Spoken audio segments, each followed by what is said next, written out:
Bueno, muy buenos días a todos. Muchas gracias por haber aceptado esta invitación que era dirigida. Esta no era una invitación abierta a toda la universidad ni a todos los empresarios.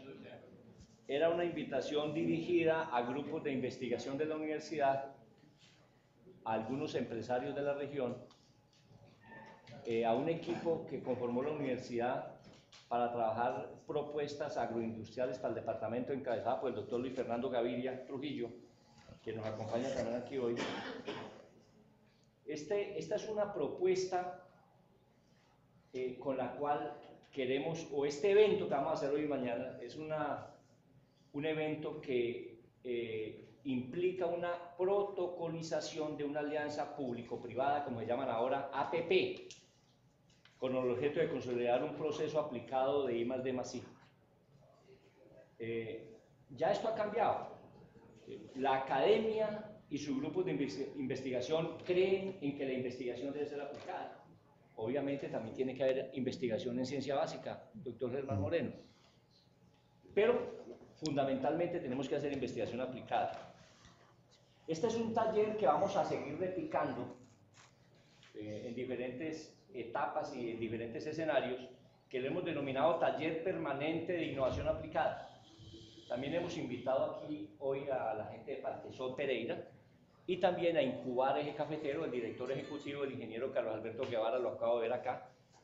También está invitado entonces toda la gente que está haciendo este tipo de aplicaciones, de desarrollos. Este taller que vamos a iniciar hoy con una conferencia central lo hemos llamado Nanotecnología, Microorganismos y Biomasa, la base estructural de una plataforma de cambio y desarrollo para el eje cafetero. Yo quiero en nombre de la Universidad Tecnológica de Pereira agradecer muy especialmente a dos empresas que nos han estado acompañando desde hace un tiempo ya. Una empresa que se llama Desarrollos Tecnológicos Agroindustriales DTA SAS, que lidera el doctor Carlos Bueno, que aquí nos acompaña, con el doctor Carlos Arturo Infante, y viene también parte de su equipo. Es una empresa que está haciendo unos desarrollos muy importantes en el país sobre biocombustibles, estoy claro en eso, y muchas otras cosas más. También esta alianza la hicimos con la empresa Interacción ZFIP SAS, que gerencia el doctor Bernardo Mesa Mejía, un hombre que ha participado mucho en muchas de las cosas que hacemos en esta universidad. Fue miembro del Consejo Superior de la Universidad Tecnológica por varios años, fue director del Corpes de Occidente, o sea, es un hombre que conoce no solamente la región, sino el país. Es un hombre que estuvo al frente también del proyecto Arquímedes, que tenía que ver con el puerto de Tribugar. Esos son los dos aliados que nosotros tenemos para hacer lo que se llama la APP, Alianza Público-Privada. ¿En qué consisten o cuál va a ser el objetivo de estos talleres permanentes de innovación aplicada? Lo que vamos a hacer hoy y mañana constituye la primera actividad a realizarse en el marco del convenio firmado entre la Universidad Tecnológica de Pereira y la Alianza de Desarrollos Tecnológicos Agroindustriales DTA SAS, Interacción ZFIP SAS, en lo que deberá consolidar una alianza público-privada en la búsqueda de la proyección académica y la consolidación de un modelo de intervención que pueda ser medible por la calidad, pertinencia y caracterizado por ser respuesta a ejercicios aplicados. Dos componentes tendrá cada una de las mesas. Primero, el intercambio de experiencias entre líderes empresariales, cuya actividad está reflejada en la aplicación empresarial, y los desarrollos académicos de la UTP. Segundo componente estará centrado en identificar el proyecto líder en la mesa por cada tema que pueda servir de trabajo conjunto entre las partes, su pertinencia, financiabilidad, proyección, responsable, tiempos, etc. Nosotros ya creemos que la universidad está madura para que el sector productivo crea que los tiempos de la universidad son iguales a los del sector productivo. Antiguamente nos decían que era que los tiempos de la academia eran el doble o el triple de los tiempos del sector productivo. Yo no creo ya eso, y la realidad es que en la práctica lo estamos haciendo.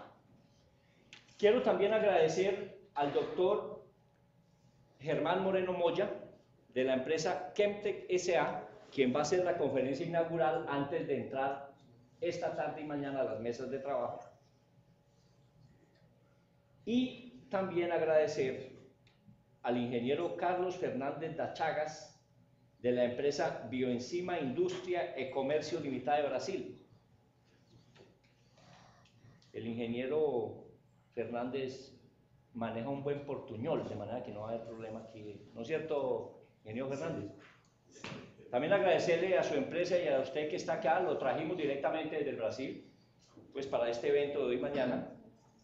Y yo quiero darle la palabra al doctor Bernardo Mesa para que haga la presentación del doctor Germán Moreno, que él tiene más conocimiento de lo que hace el doctor Germán Moreno, no solamente en Colombia, sino con multinacionales, para que entonces nos introduzca en la conferencia inicial llamada, y que es la apertura pues de todas las mesas de trabajo, innovación aplicada, componente esencial del desarrollo. Doctor Mesa, para que le hablamos ya, vamos a filmar completamente esta conferencia y las conferencias de inicio de cada mesa, y van a estar a disposición de toda la universidad y de todos los empresarios que nos acompañan aquí hoy, para que esto les quede la memoria de esto, ¿no es cierto? Sí.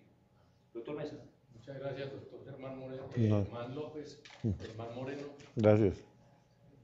Muy corto, al doctor Germán Moreno, químico de la Universidad Nacional, lo conocimos hace 2 años en nuestra empresa, cuando estábamos en la estructuración de la zona franca de Chiquinquirá, y hablamos de nanotecnología y de cómo agregar valor a la producción agrícola y pecuaria, pero además nos encontramos experiencias en ingeniería civil, en suelos, en agua, o sea, nos encontramos una amalgama de elementos que le agregan valor a la producción en la zona franca de Chiquinquirá, que es una zona franca dedicada a procesar alimentos y biocombustibles con altas tecnologías. O sea, altas tecnologías son liofilización de fruta que, como le explicábamos, después de 2 años al doctor Germán va para el ejército de los Estados Unidos, fruta liofilizada. El cacao va a chocolate, se mezcla con la leche pulverizada dentro de la zona franca y va y recubre la fresa y la uchúa y va para M&M. O sea, producto colombiano puesto en los mercados internacionales sin miedo. O sea, decidimos romper esos esquemas y separar casi que la palabra agroindustria. Agro-industria. No agroindustria de la entre comillas que minimiza nuestras estructuras. O sea, el gran futuro del país está ahí. Y obviamente biocombustibles. Voy a dar un ejemplo bien simple que creo que el doctor Germán nos lo puede corregir. En la ingeniería civil los pavimentos de la zona franca estaban diseñados de 22 centímetros los concretos y una sustitución de suelos de 40 centímetros. Con nanotecnología y coloides, aplicando coloides, estamos hablando de 10 centímetros de sustitución y pavimentos de 7 centímetros. Entonces podrán ustedes hacer comparaciones en el ahorro y en la competitividad que logra un proyecto con este tipo de ejercicios. En leche, en un ejercicio que seguramente él va a comentar en Nestlé, logró con la aplicación de coloides, nanotecnología en leche, desde la vaca hasta la pulverización y el producto final, reducir costos en un 30% del producto final. Entonces, con él nos encontramos, es nuestro aliado en la zona franca de Chiquinquirá tecnológico, como lo es DTA en el tema de los biocombustibles. Y van a ser aliados de la Universidad Tecnológica de Medellín. Y como lo es Carlos Fernández en el tema de bioenzimas, en el tema de enzimas, a la aplicación de enzimas a los alimentos y al procesamiento de los biocombustibles. O sea, estamos hablando es con empresas que hoy actúan y hacen desarrollo y generan riqueza.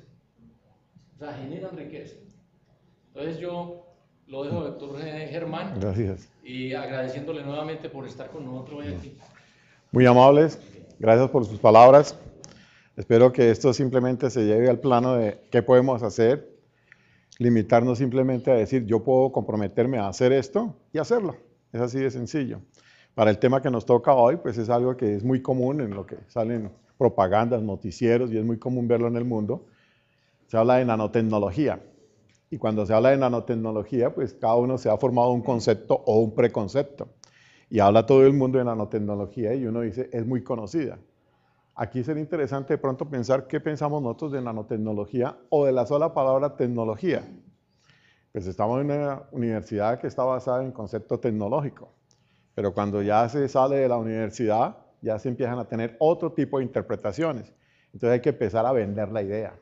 Y si nosotros nos dedicamos únicamente a la ciencia y a hacer la aplicación, pero no vendemos la idea, pues no vamos a tener los clientes y es como arar en el desierto, no tenemos el resultado. Entonces aquí debemos partir de que una buena venta es porque hemos logrado el resultado y lo hemos logrado en una condición donde empiece a conocerse la aplicación tecnológica.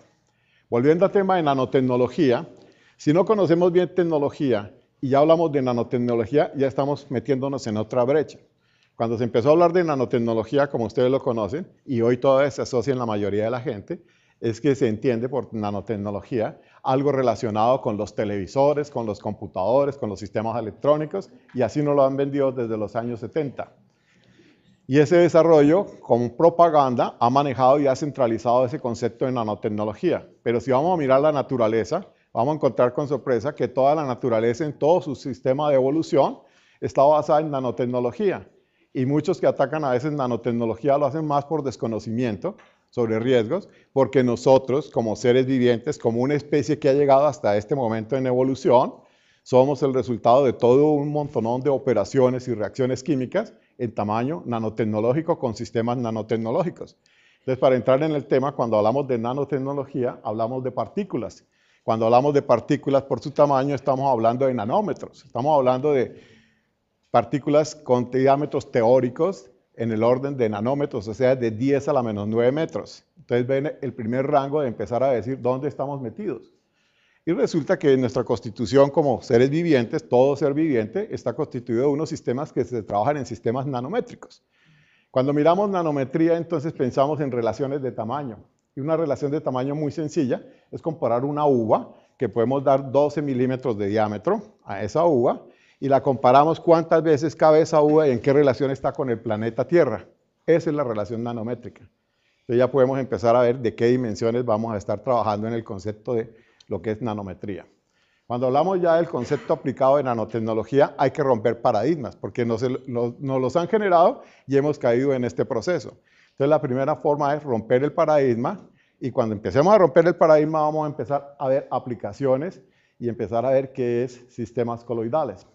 Los sistemas coloidales simplemente entran en un rango de partículas que lo maneja la naturaleza, y se llaman coloides por sus características y cargas eléctricas que adquieren. Y simplemente esto de coloides es lo que le enseñan a uno en la universidad, pero va en 3 páginas y a nadie le comentan más sobre sistemas coloidales. Sobre coloides están los ejemplos típicos y se usan comercialmente, pero ahí entrar a profundizar nadie lo ha trabajado. El que más lo trabajó fue Oswald, un químico, en 1920 hizo las publicaciones.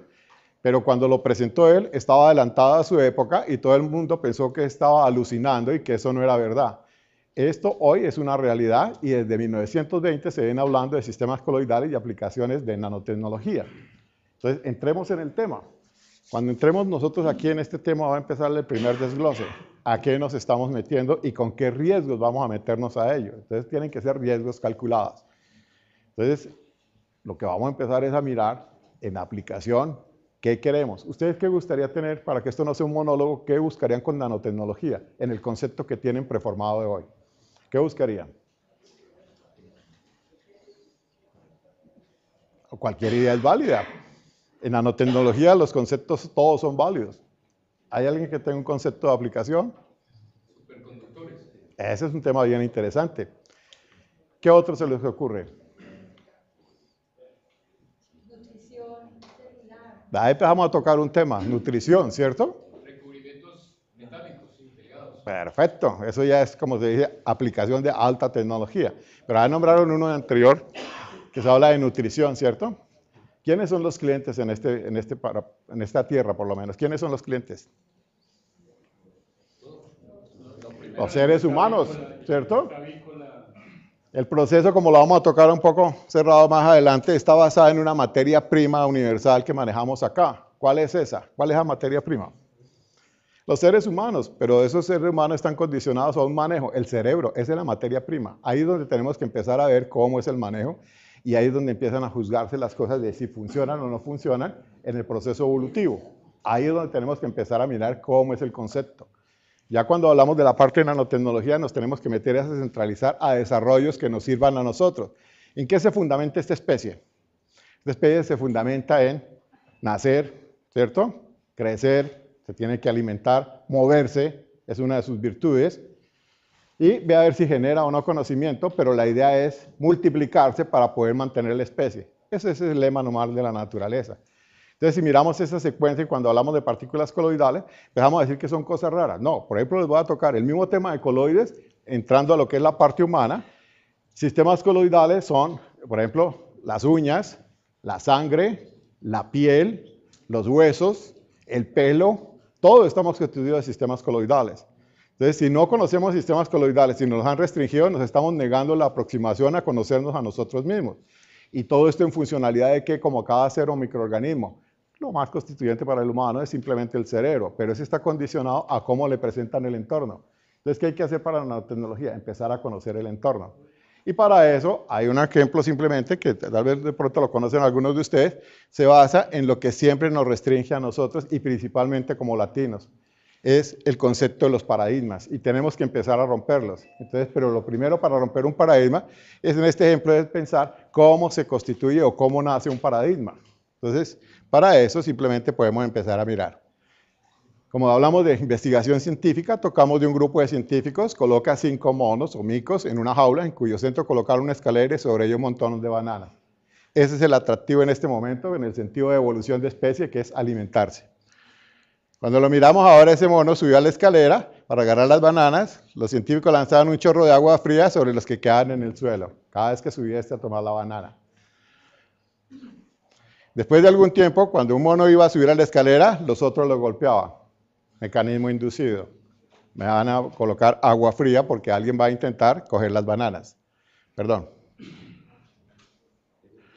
Pasado algún tiempo, ningún mono subió a la escalera a pesar de la tentación de las bananas, simplemente reflejo condicionado. Un segundo mono fue sustituido y ocurrió lo mismo, y así sucesivamente. El primero sustituto participó con entusiasmo de la paliza, al novato. El tercero fue cambiado y se repitió el hecho, y lo volvieron a golpear. El cuarto y finalmente el quinto fue sustituido. Se cambió, como se dice, esa especie en una generación. Entonces, quedaron con un grupo de 5 monos que cuando nunca recibieron un baño de agua fría, continuaban golpeando a aquel por conocimiento inducido. ¿De acuerdo? Si fue posible preguntar a alguno de ellos por qué pegaban a quien intentaba subir la escalera, con certeza la respuesta sería: no sé, aquí las cosas siempre se han hecho así. ¿Es una conocido? Ahí está el primer problema. Hemos inducido nosotros mismos el paradigma sin tener las causas ni el conocimiento. Entonces aquí simplemente es buscar una oportunidad para empezar a hacer lo que se denomina desarrollo. Entonces partimos de lo que es el concepto de manejo de nanotecnologías y verlas simplemente como un aspecto en un limitado rango de partículas que tiene unas propiedades muy específicas, donde se mantienen las leyes físicas que cobijan nuestro universo, pero que el comportamiento químico de esas partículas cambia. Por eso es que se hace tan exorbitantes sus resultados. Y de ahí vamos a empezar a ver ejemplos de nanotecnología. Primero un concepto de cuál es simplemente el marco en que se mueve esta tecnología y posteriormente vamos a empezar a mirar sus aplicaciones y los resultados.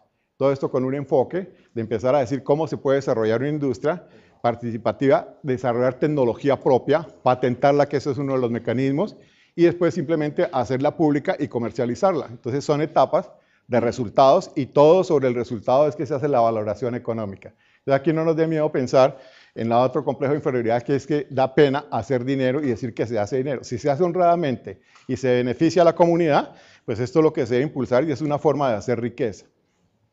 Entonces, por favor, vamos para cambiar a la otra, por favor, la de Nanotech, estructurando el futuro. ¿Ya sabes cuál es? Esa, gracias. Entonces, cuando hablamos de tecnologías, vamos a empezar a lo que se denomina estructurar el futuro. Porque pensar en pasado siempre nos sirve de experiencias y empezar a romper los paradigmas que hemos tenido ahí. acá simplemente lo que vamos a iniciar es con tecnología y vemos que es una definición, es como está en el ejemplo de la filmina, está restringida. Y la restringieron simplemente a ciertos campos y negaron toda la función de naturaleza donde funciona y se aplica por la misma naturaleza. Cuando lo miramos simplemente eso consideramos lo que digamos manejar acá como materia prima. Y en materia prima, como les decía, está el cerebro y todo se basa en la naturaleza. Si nos realizamos nosotros como seres humanos, y yo estoy hablándoles a ustedes, y yo los estoy viendo, y ustedes me están viendo, hay una función simplemente por percepciones. Toda la función de los organismos es percepción. Yo los estoy viendo a ustedes, pero para ver esa luz que llega acá se gasta un tiempo. Y simplemente cuando yo los empiezo a ver es porque mis ojos están estimulados por unos fotones que han tenido un recorrido, entran, estimulan unos mecanismos nerviosos, dan una señal eléctrica, van, impresionan, llega a mi cerebro y yo tomo esa señal. Ha transcurrido un tiempo, entonces sorpresa. Todo lo que yo estoy viendo y lo que ustedes están viendo con respecto a lo que llamamos el presente es el pasado, porque ha gastado un tiempo.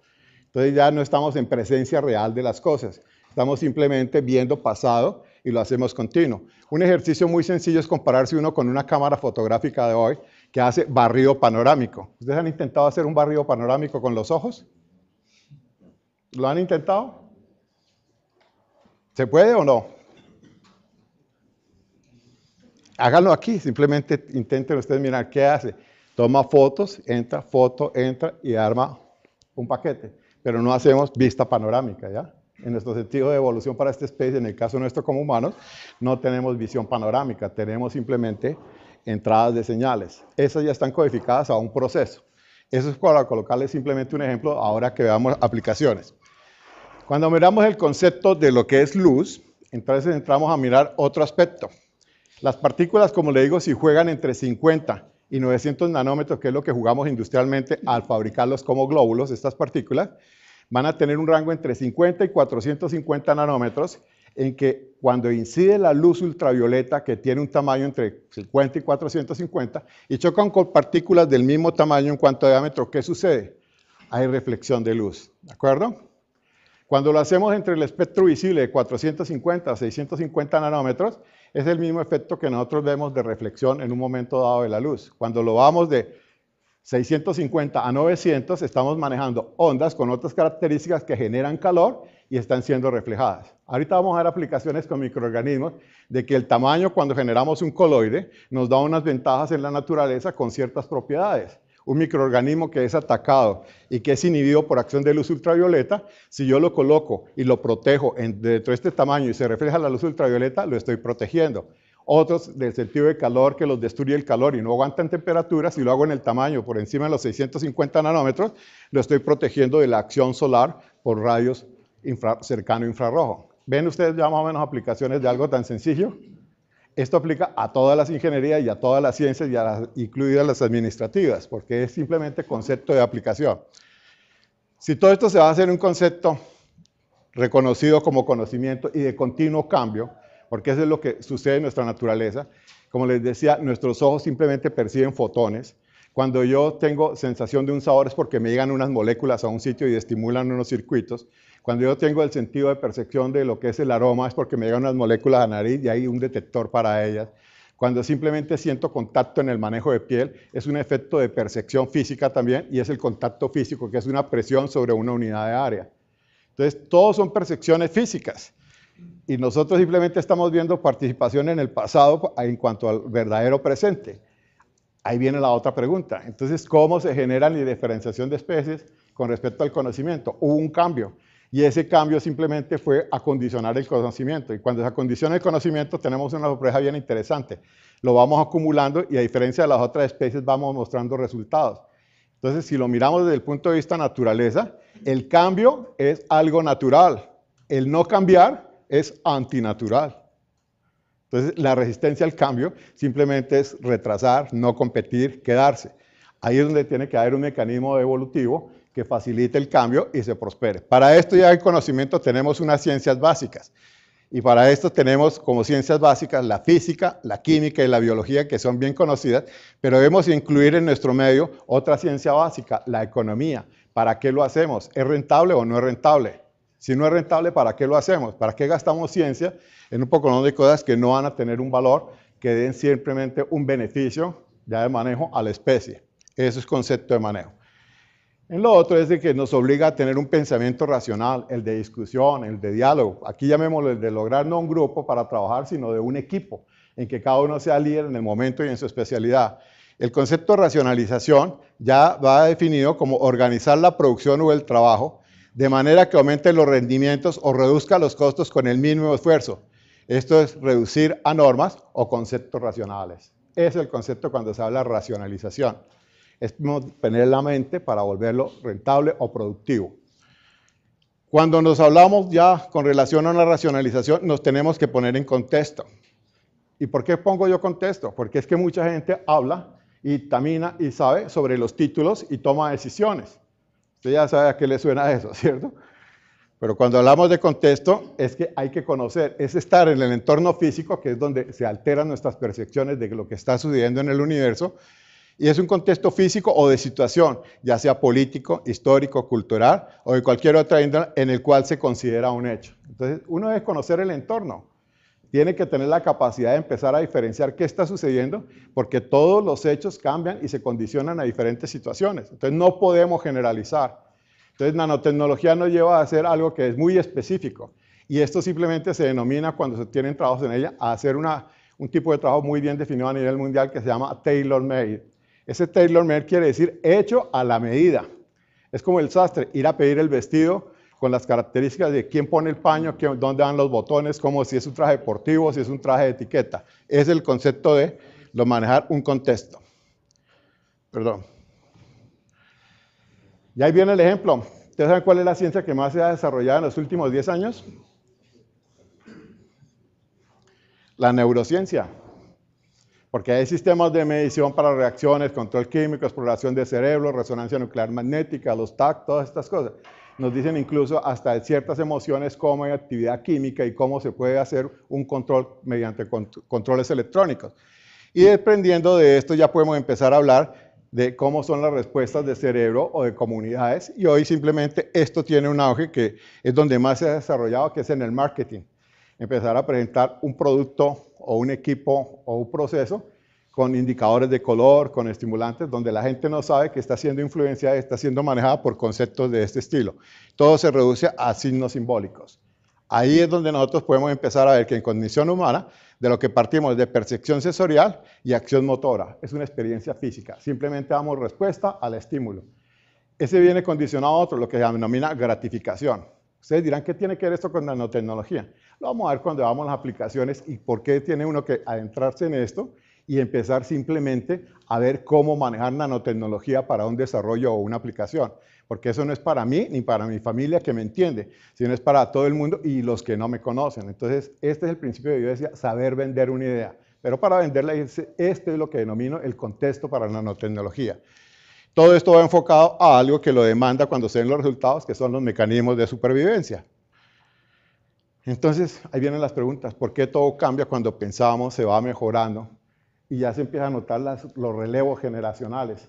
Y cuando aparece un relevo generacional y existe una brecha y si no hay comunicación, lo que se hace no sirve para nada o se perdió. De ahí la importancia de empezar simplemente a divulgar y manejarlos bajo estas características. Todos los avances científicos, invenciones y descubrimientos son actos de creación de conocimiento. Le debemos a la civilización, cultura, ciencia, arte, tecnología, toda nuestra habilidad para adquirir y crear conocimiento. Ese es el trabajo de nuestra especie. ¿A dónde va? Pues es difícil predecirlo, pero esa es la base. Entonces arrancamos con ciencia y tecnología, amalgama en contexto, multidisciplinario e interdisciplinario. Acá no se puede trabajar como un lobo solitario. Se tiene que trabajar en un concepto de muchas disciplinas, pero también hacerlo en un intercambio donde sea de diferentes disciplinas. Entonces, aquí es unir esfuerzos. El otro paquete en nanotecnología es lo que yo les decía, arrancó Oswald, y esto simplemente en evolución se maneja comercial desde 70, y la evolución humana tiene, por lo menos en lo que data, 60.000 años. Y estamos hablando del año 70 para acá en nanotecnología, de algo que evolucionó durante 60.000 años, que es nanotecnología aplicada, y somos el resultado de ella. Entonces creo que desconocemos nanotecnología, ¿cierto? El campo de acción entonces es gigantesco, ¿verdad? Nos falta recorrer la diferencia en años, ¿no? de dónde arrancó y por qué estamos hoy aquí. Eso es simplemente el concepto de manejo y empiezan las preguntas. Vamos a entrar a un mundo y vamos a ver cómo es su aspecto químico para empezar a entender esta base. Entonces juguemos. Las primeras preguntas son, lo que siempre se hace, ¿ha evolucionado el mundo o ya todo estaba hecho? Ese es el concepto, ¿no? ¿Cómo lo vamos a manejar? Y la otra pregunta es, ¿hay un cambio continuo y progresivo? Son simplemente preguntas y se deben formular para cualquier tipo de tecnología. ¿Todos lo percibimos de igual forma? Esa es una conciencia básica para decir, ¿esto sirve o no sirve? ¿Cómo lo percibo hoy? Hoy una condición puede ser benéfica, mañana puede ser desastrosa. Y eso no es porque haya cambiado la tecnología, sino porque el concepto de la gente se ha modificado. La pregunta es, ¿cómo será mañana? Y la pregunta que siempre se saca de la forma más fácil, con el menor esfuerzo, ¿eso tiene que ver conmigo? Entonces simplemente a veces se delega para que otros hagan y después decimos que nos tienen dominados, pero es porque nosotros hemos permitido que lo hagan otros y nosotros hemos sido entes pasivos y no hemos tomado decisiones. La otra es de que simplemente sin conocerlo, ni entrar en el contexto, ni lo que mencionaba antes, simplemente se hace un grupo y alguien siempre sale diciendo, yo creo que, ¿sobre qué cree? ¿Dónde está estructurado? ¿Dónde está el contexto? ¿En qué se basa para decir eso? Pero muchos tienen poder de convicción y ahí es donde se empiezan a deformar las situaciones, más con respecto a tecnología. Luego hay otro concepto que empezar a mirar es, ¿qué es lo que se denominan nuevos materiales? Es una pregunta común en esto. ¿Y qué quiere usted como nuevo material? ¿Qué es lo que denominan nuevos instrumentos, nuevas medicinas, nuevos circuitos integrados, nuevas fuentes de energía, nuevos controles de plaga de enfermedad, nueva genética de ADN modificado? Entonces empecemos a mirarlo en este punto. Nuevos materiales. ¿Qué es un nuevo material? Algo que en realidad nos vamos a inventar o que ya estaba y que ni siquiera conocíamos que existía. Entonces, ahí empiezan las preguntas. ¿Qué estoy haciendo? ¿Estoy descubriendo o estoy realizando o sintetizando? Nuevos instrumentos. Es una pregunta bien interesante. Hay instrumentos que se utilizan y que no sirven para nada, ¿cierto? Porque después se demuestra que no funcionaban ni correspondían a lo que se quería hacer. Nuevas medicinas.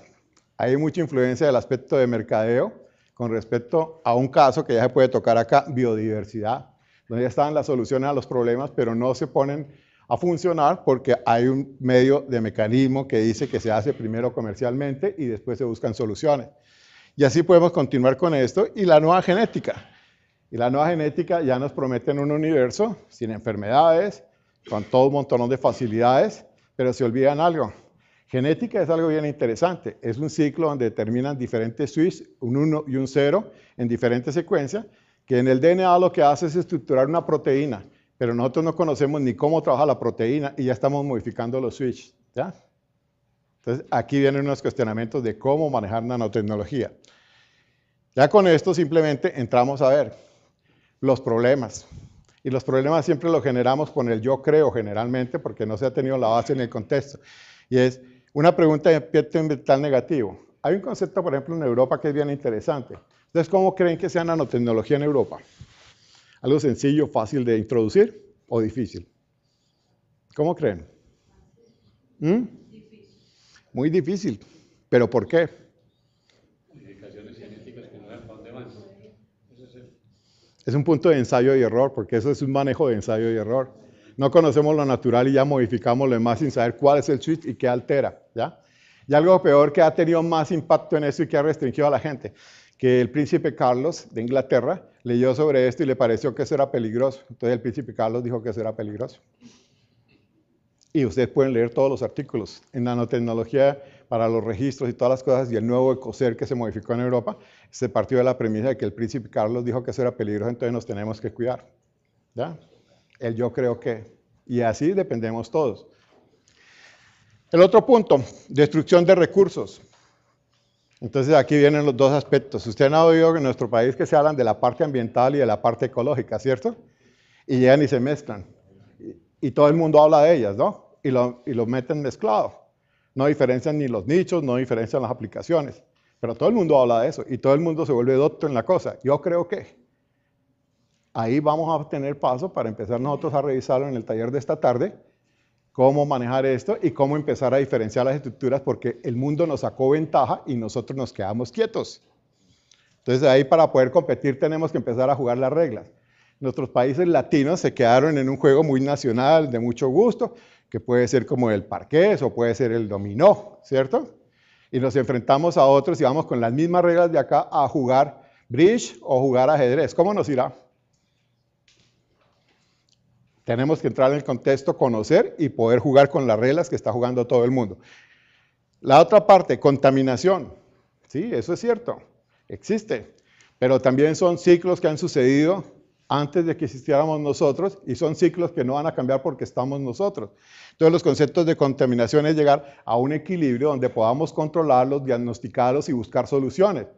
Pero eso es un proceso que el proceso mismo nos determina que va siempre a suceder contaminación. ¿Cómo minimizarla? Ese es uno de los problemas y riesgos ambientales que podemos manejar. Cambio climático, las mismas condiciones.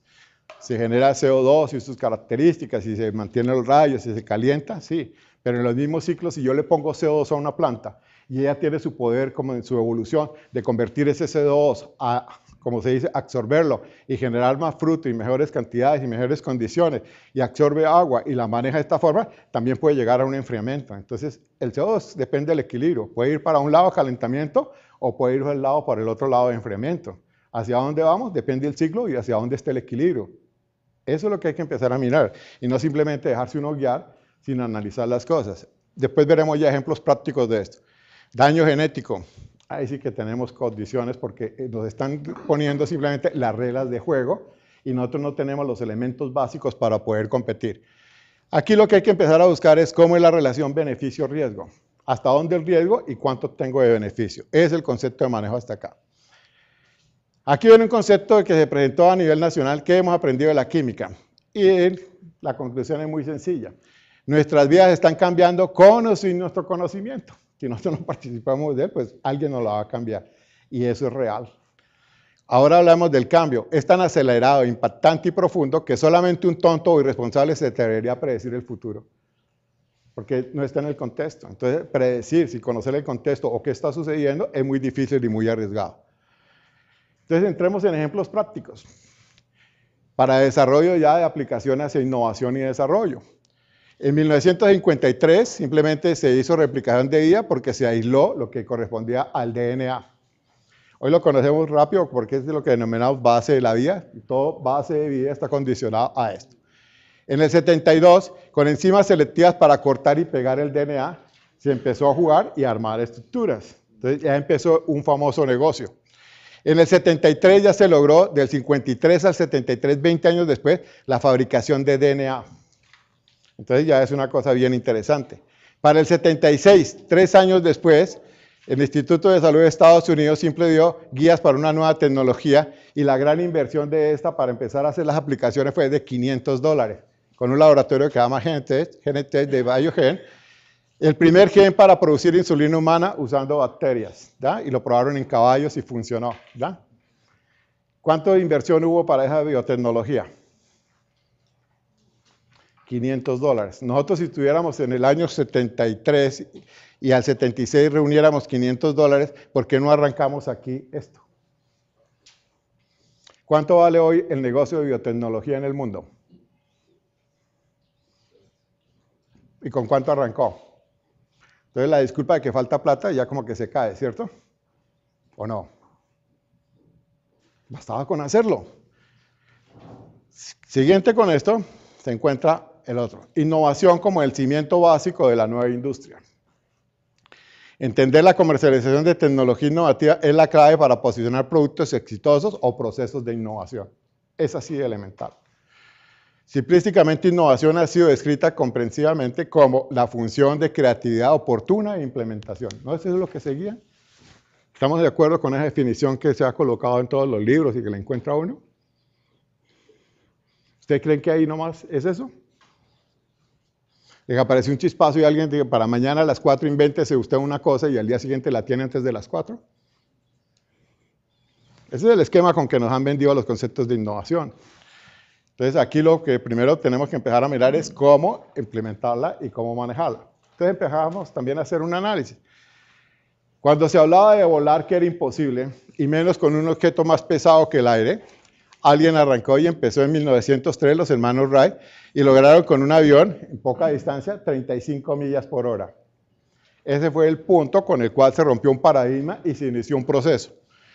Para el año 1910, simplemente Gordon y Bennett ya lograron, mejorando y analizando y haciendo cambios modificados, la relación de cambio que hablábamos y mirando el contexto, 60 millas. Para el 1922 ya eran 145 millas por hora, para el 1925 232 y hasta ahí se llegó. ¡Qué maravilla! Ya volamos y existe una alimentación, pero alguien quería ver cómo lograba algo mejor. La insistencia en hacer cambio con base en conocimiento y contexto. Simplemente se presentó un vacío, pero llegó hasta el año 34. En el 34 se saltó de 232 duplicado a 423 millas por hora. Para el 39 a 463, 520, y como ven ustedes, se va restringiendo y hasta ahí se llega. Hoy hay desarrollos de 528 millas por hora y ya se superan en manejos con otros sistemas, ¿ya? Pero esto fue el desarrollo de motores y motores mejorados con turbo. Este es un cambio simplemente que gasta un tiempo desde su inicio. Hay inversión, hay desarrollo, luego llega y se estanca hasta que aparezca otra cosa que mejore. Entonces, simplemente es seguir como se es esto bajo un paradigma y luego romper el paradigma y continuar con otro nuevo paradigma. Entonces, generalmente esto es lo que se llama las famosas S de la innovación. Es un concepto que podemos aplicar a cualquiera de nuestras rutinas diarias. Entonces, las curvas de innovación debemos evaluar desempeño, que es lo que buscamos, contra esfuerzo de inversión. Entonces, ¿qué buscamos? El mayor potencial con la mínima inversión. Y eso antes de entrar al proyecto es lo que hay que empezar a mirar y valorar. Si no hacemos esto, estamos perdiendo tiempo. Entonces, cuando ya se logró un desarrollo hasta acá y viene un salto de discontinuidad, ese salto de discontinuidad es meter, por ejemplo, ya los turbos y estas cosas que conocemos hoy, turbinas modificadas y nuevos combustibles, nos generan otra curva acá. Entonces, ¿qué es lo que ha sucedido entre todo este proceso y este? Cuando vamos a hacer invención, partimos de que ya existe algo. Si miramos un motor de los primeros que habían y miramos los motores de ahora, tienen exactamente los mismos componentes, las mismas características, pero organizados y puestos en otra forma.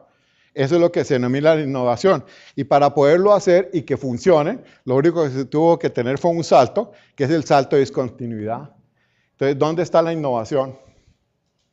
¿En seguir haciendo las cosas como nos las habían enseñado o en romper eso, hacer una discontinuidad? Entonces, cuando hablamos de innovación, si tenemos el conocimiento que esté en ciencia, si tenemos la aplicación en tecnología, ¿qué debemos buscar? La aplicación en la discontinuidad, que es la que nos va a dar la verdadera innovación y podemos valorarla.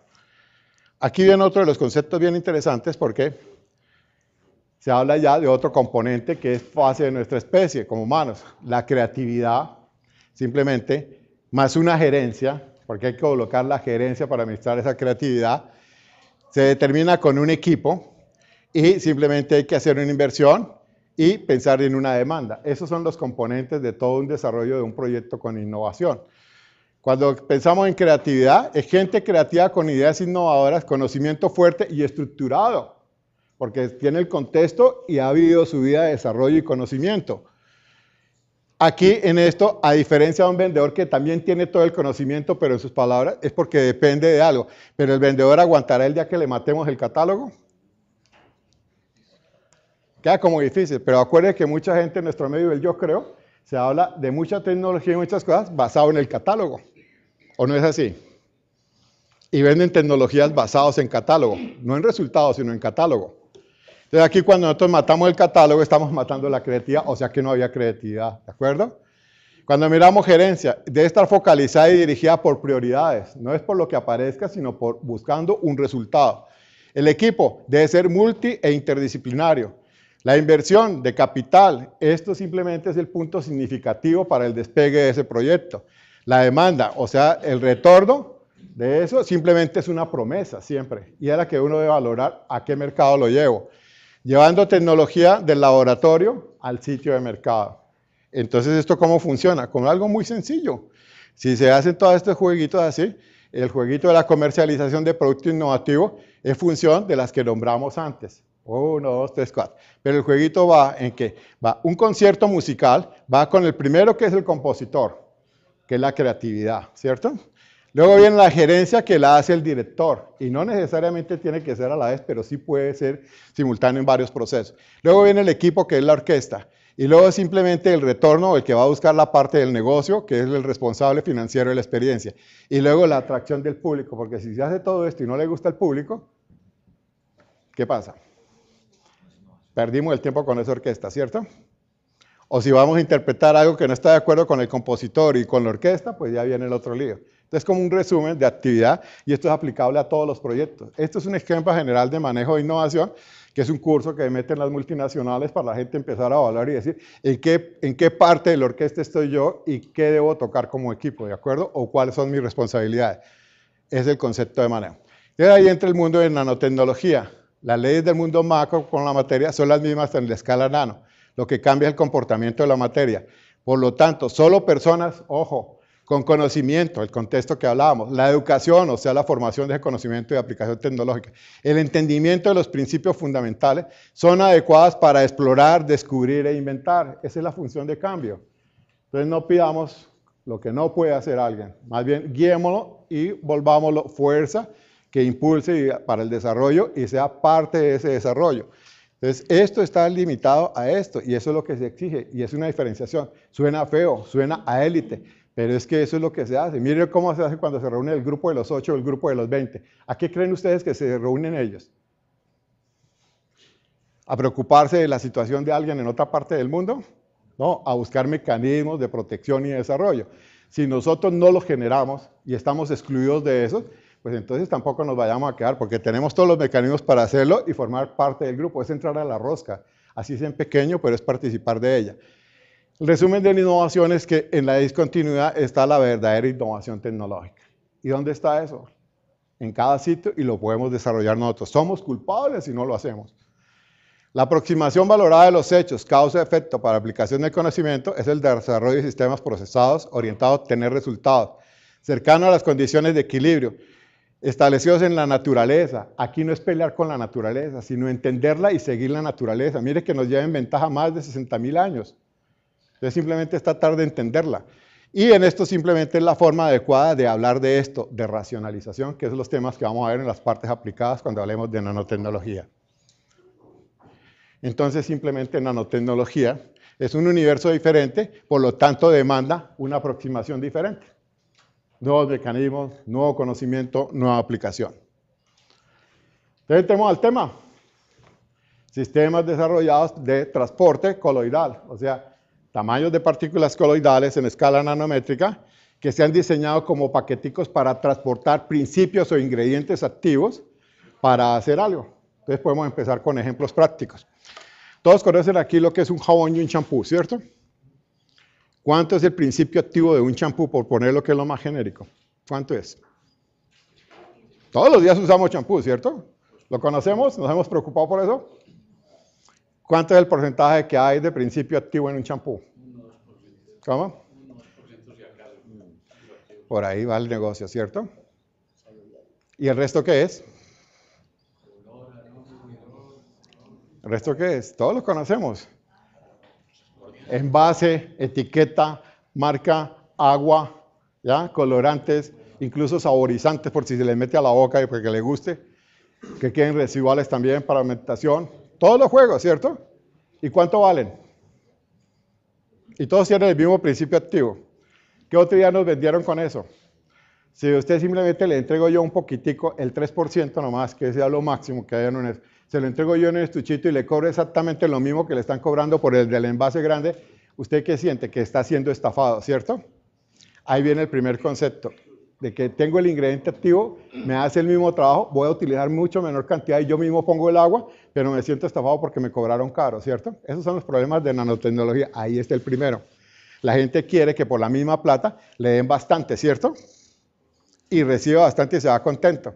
Cuando ustedes van para una obra a comprar un bulto de cemento, ¿qué es lo primero que piden? Que el bulto sea como ya lo tenemos estandarizado en nuestro concepto y en el contexto, que es 50 kilos el bulto, ¿cierto? ¿Ya? ¿Cuánto vale eso? Pongámosle 20.000 pesos el bulto, ¿cierto?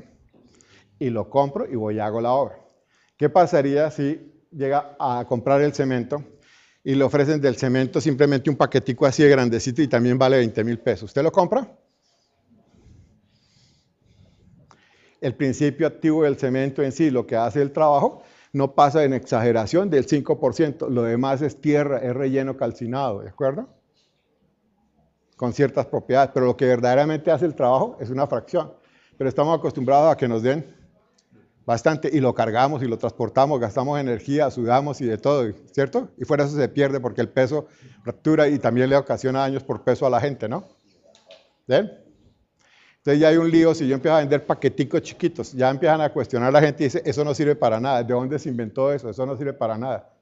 ¿Ya? Esas son las primeras alimentaciones que empieza a encontrar uno. Cuando lo metemos en este paseo, entonces empecemos a mirarlo con esos ejemplos.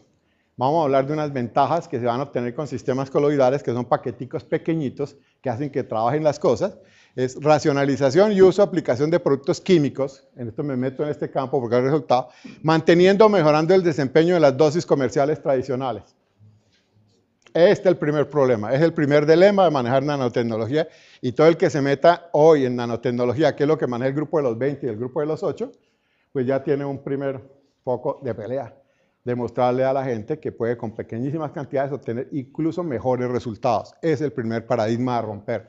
La otra, se hace reducción de nivel de residuos químicos porque aplica menos, entonces van a quedar menos residuos químicos presentes en la cosecha. Por dar un ejemplo, entonces cuando yo me tomo la leche o cuando me como el pan, no estoy comiendo plaguicidas ni residuos químicos, ¿ya? Porque por lo menos si los como, ya los puedo comer en menor cantidad, por lo tanto me hacen menos daño, ¿ya? Esa sería una de las ventajas de hacer una aplicación innovativa con nanotecnología. La otra, si haces esto de esta forma, pues vas a tener reducción de costos de producción.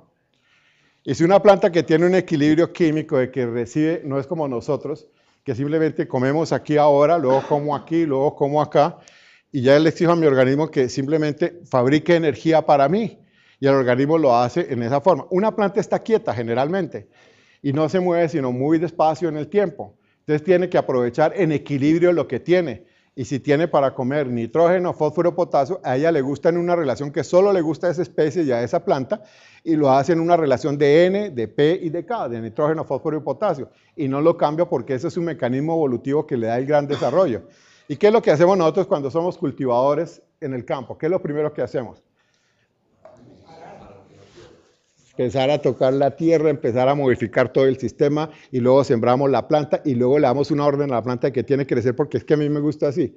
Y luego viene la pelea de que lo vaya a fertilizar de esta forma porque es que yo quiero así. Pero ¿quién ha hablado con la planta y la ha comprendido a ver si eso es así lo que quiere la planta para dar su máxima productividad?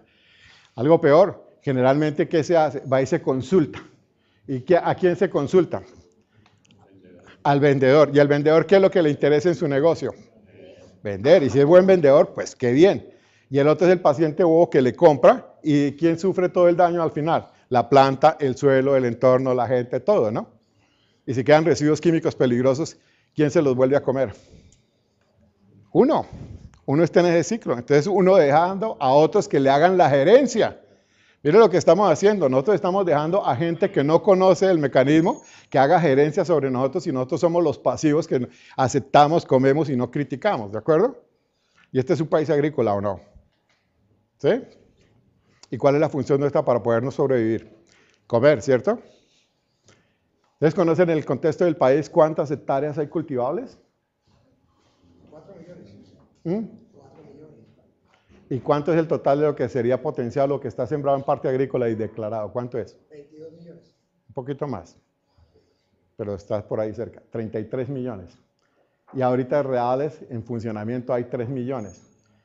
Entonces, de 100% estamos utilizando simplemente para un país agrícola, en teoría, el 33%. De ese 33 estamos manejando aproximadamente el 10 para lo que son cultivos extensivos y temporales o de ciclo, ¿ya?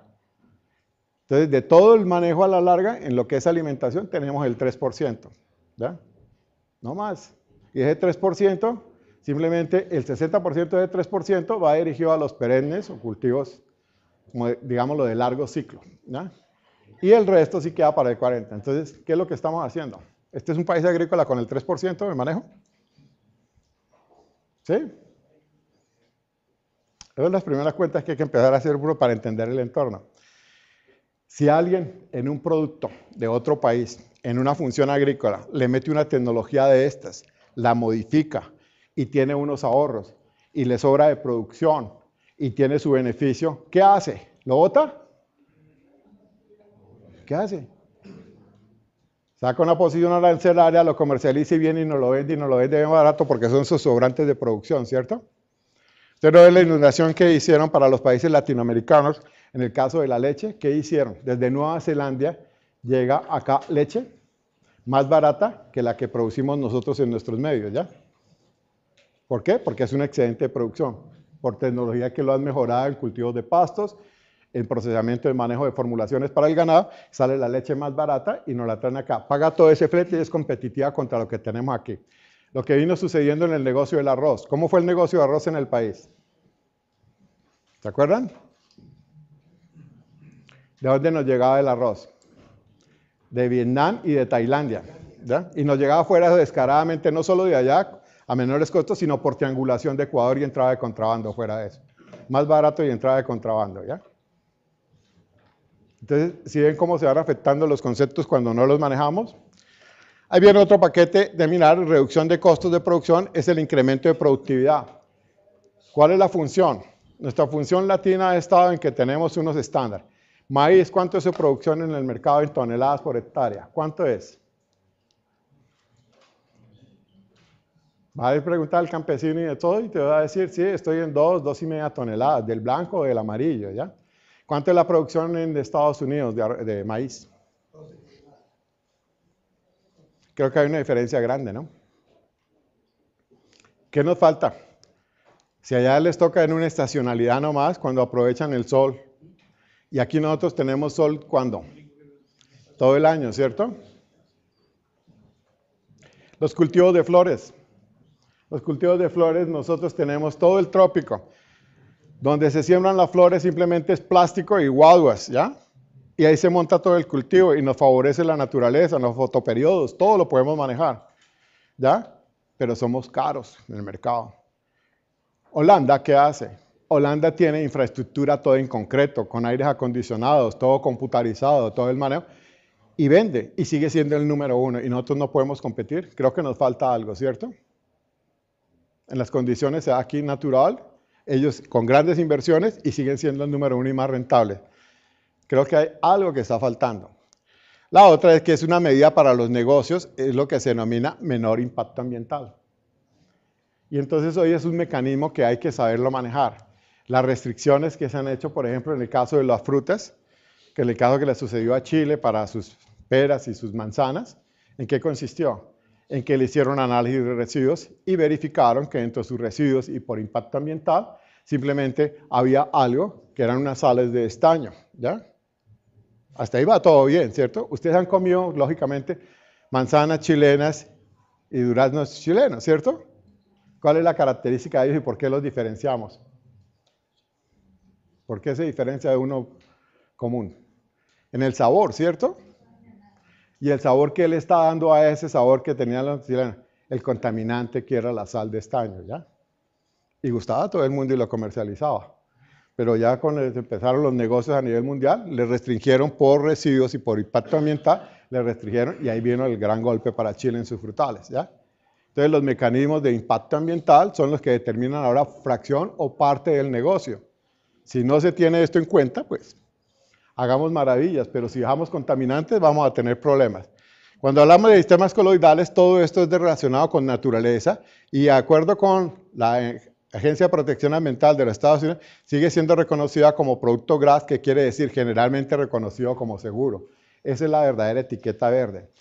Cuando nosotros trajimos los productos y los empezamos a comercializar en Colombia y arrancamos con el concepto de GRAS, viene el lío tan grande para explicarle al Ministerio de Agricultura que era un producto GRAS y que era etiqueta verde, ¿ya?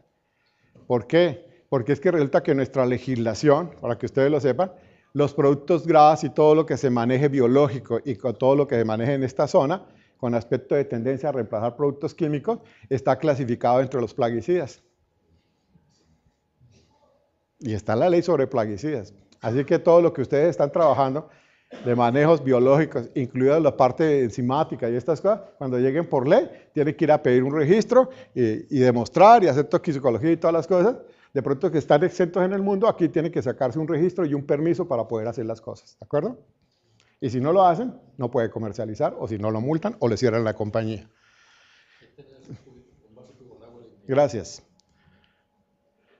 Entonces, cuando se hace esto, hay que en el contexto luchar con los mismos. Entonces, cuando se hace una cosa de estas, hay que ir a los mismos laboratorios donde los trabajan las multinacionales, ¿cierto? Porque cuando se habla de que se tiene aquí un registro nacional en cualquiera de nuestros países latinos, esos no son reconocidos internacionalmente, entonces tiene que ir a jugar en el mismo contexto y entonces va uno a los mismos laboratorios de las mismas multinacionales y hace usted las validaciones, las demostraciones de campo y sobre esos resultados que son de laboratorios reconocidos, puede uno situarse ya en el negocio. Y dice, bueno, exacto, yo desarrollé esta tecnología y yo no quiero que me la validen. Estos laboratorios no me la van a validar, que hay que empezar a utilizar las palabras. Yo lo único que quiero es con mis resultados, porque yo ya hice la validación en mi medio, es que ustedes simplemente se limiten a homologármela. Y hay una diferencia muy grande. Cuando yo le pido a alguien como un instituto de esos que me la valide, dice, sí, yo se lo hago, le hago todo y se lo facilito y le doy todos los papeles y todo acá, pero se le convierte en socio, porque le está validando lo que usted tiene como pensamiento, como idea, como proyecto. Cuando simplemente usted ya lo pide como homologar, es simplemente decirle, compárelo contra lo que usted tiene y vea las diferencias sobre este resultado, pero la validación es mía. Usted lo únicamente que va es a comparar resultados. Eso es un efecto entre homologar y validar. La otra, la patente. Cuando se hablan de las patentes, existen en el mundo, ¿cuántos mecanismos de patente hay en el mundo prioridad? ¿Ustedes lo conocen ya? Así que en la universidad han hecho ya patentes, ¿no? ¿Cuáles son los mecanismos de dirección para una patente? ¿Lo conocen? ¿Cómo? No, ¿cuál patente? Hablemos en general, de una patente. ¿Dónde está el contexto? Si yo quiero hacer una patente en la cual yo quiero manejar innovación total, donde ya me exigen que para la patente no lo haya publicado, no lo haya llevado simplemente a comunicaciones de donde haya salido del ente donde se está haciendo la investigación o el desarrollo, y yo quiero que eso quede protegido y que sea válido como patente desde el mismo momento que me dan el patente pendiente o pending patent, para empezar yo a ejecutar y demostrar y llevar a campo y hacer las demostraciones de campo, entonces tengo que ir a Europa, porque ese es el mecanismo de patente que se maneja en la parte europea. En la parte europea le exigen a uno que todo sea bajo reserva, porque precisamente es una patente que incluye la innovación para poder entrar a una aplicación comercial, ¿ya? Es toda una tecnología soportada. Cuando vamos a hacer una patente en los Estados Unidos, ¿qué es lo que nos sucede? ¿Qué es lo primero que se necesita para llegar a una patente en los Estados Unidos? Hablar de que quiero registrar esto porque ya incluso tengo una factura, ya vendí y esto ya es base de la patente, ¿ya? Y empiezo a justificar todo el desarrollo de todas las cosas sobre la base de una patente. ¿Qué estoy hablando yo? De que en cualquier momento en que empiezo yo a publicar esto, puedo tener mi patente, a los 2 años o al mismo año, porque han venido trabajando, no son bobos, aparece otra compañía diciendo, sí, me basé en esa misma patente, hice este pequeño cambio, era amarillo, ahora lo puse rojo y esto le gusta más al cliente, nueva patente y la tuya quedó desvirtuada. Mientras que la otra es de innovación tecnológica y queda protegida por todo su desarrollo, ¿ya? Entonces, ¿a dónde quieren patentar ustedes?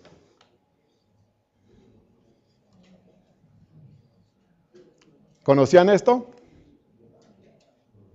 El contexto. Uno tiene que empezar al mercado a conocer las reglas de juego.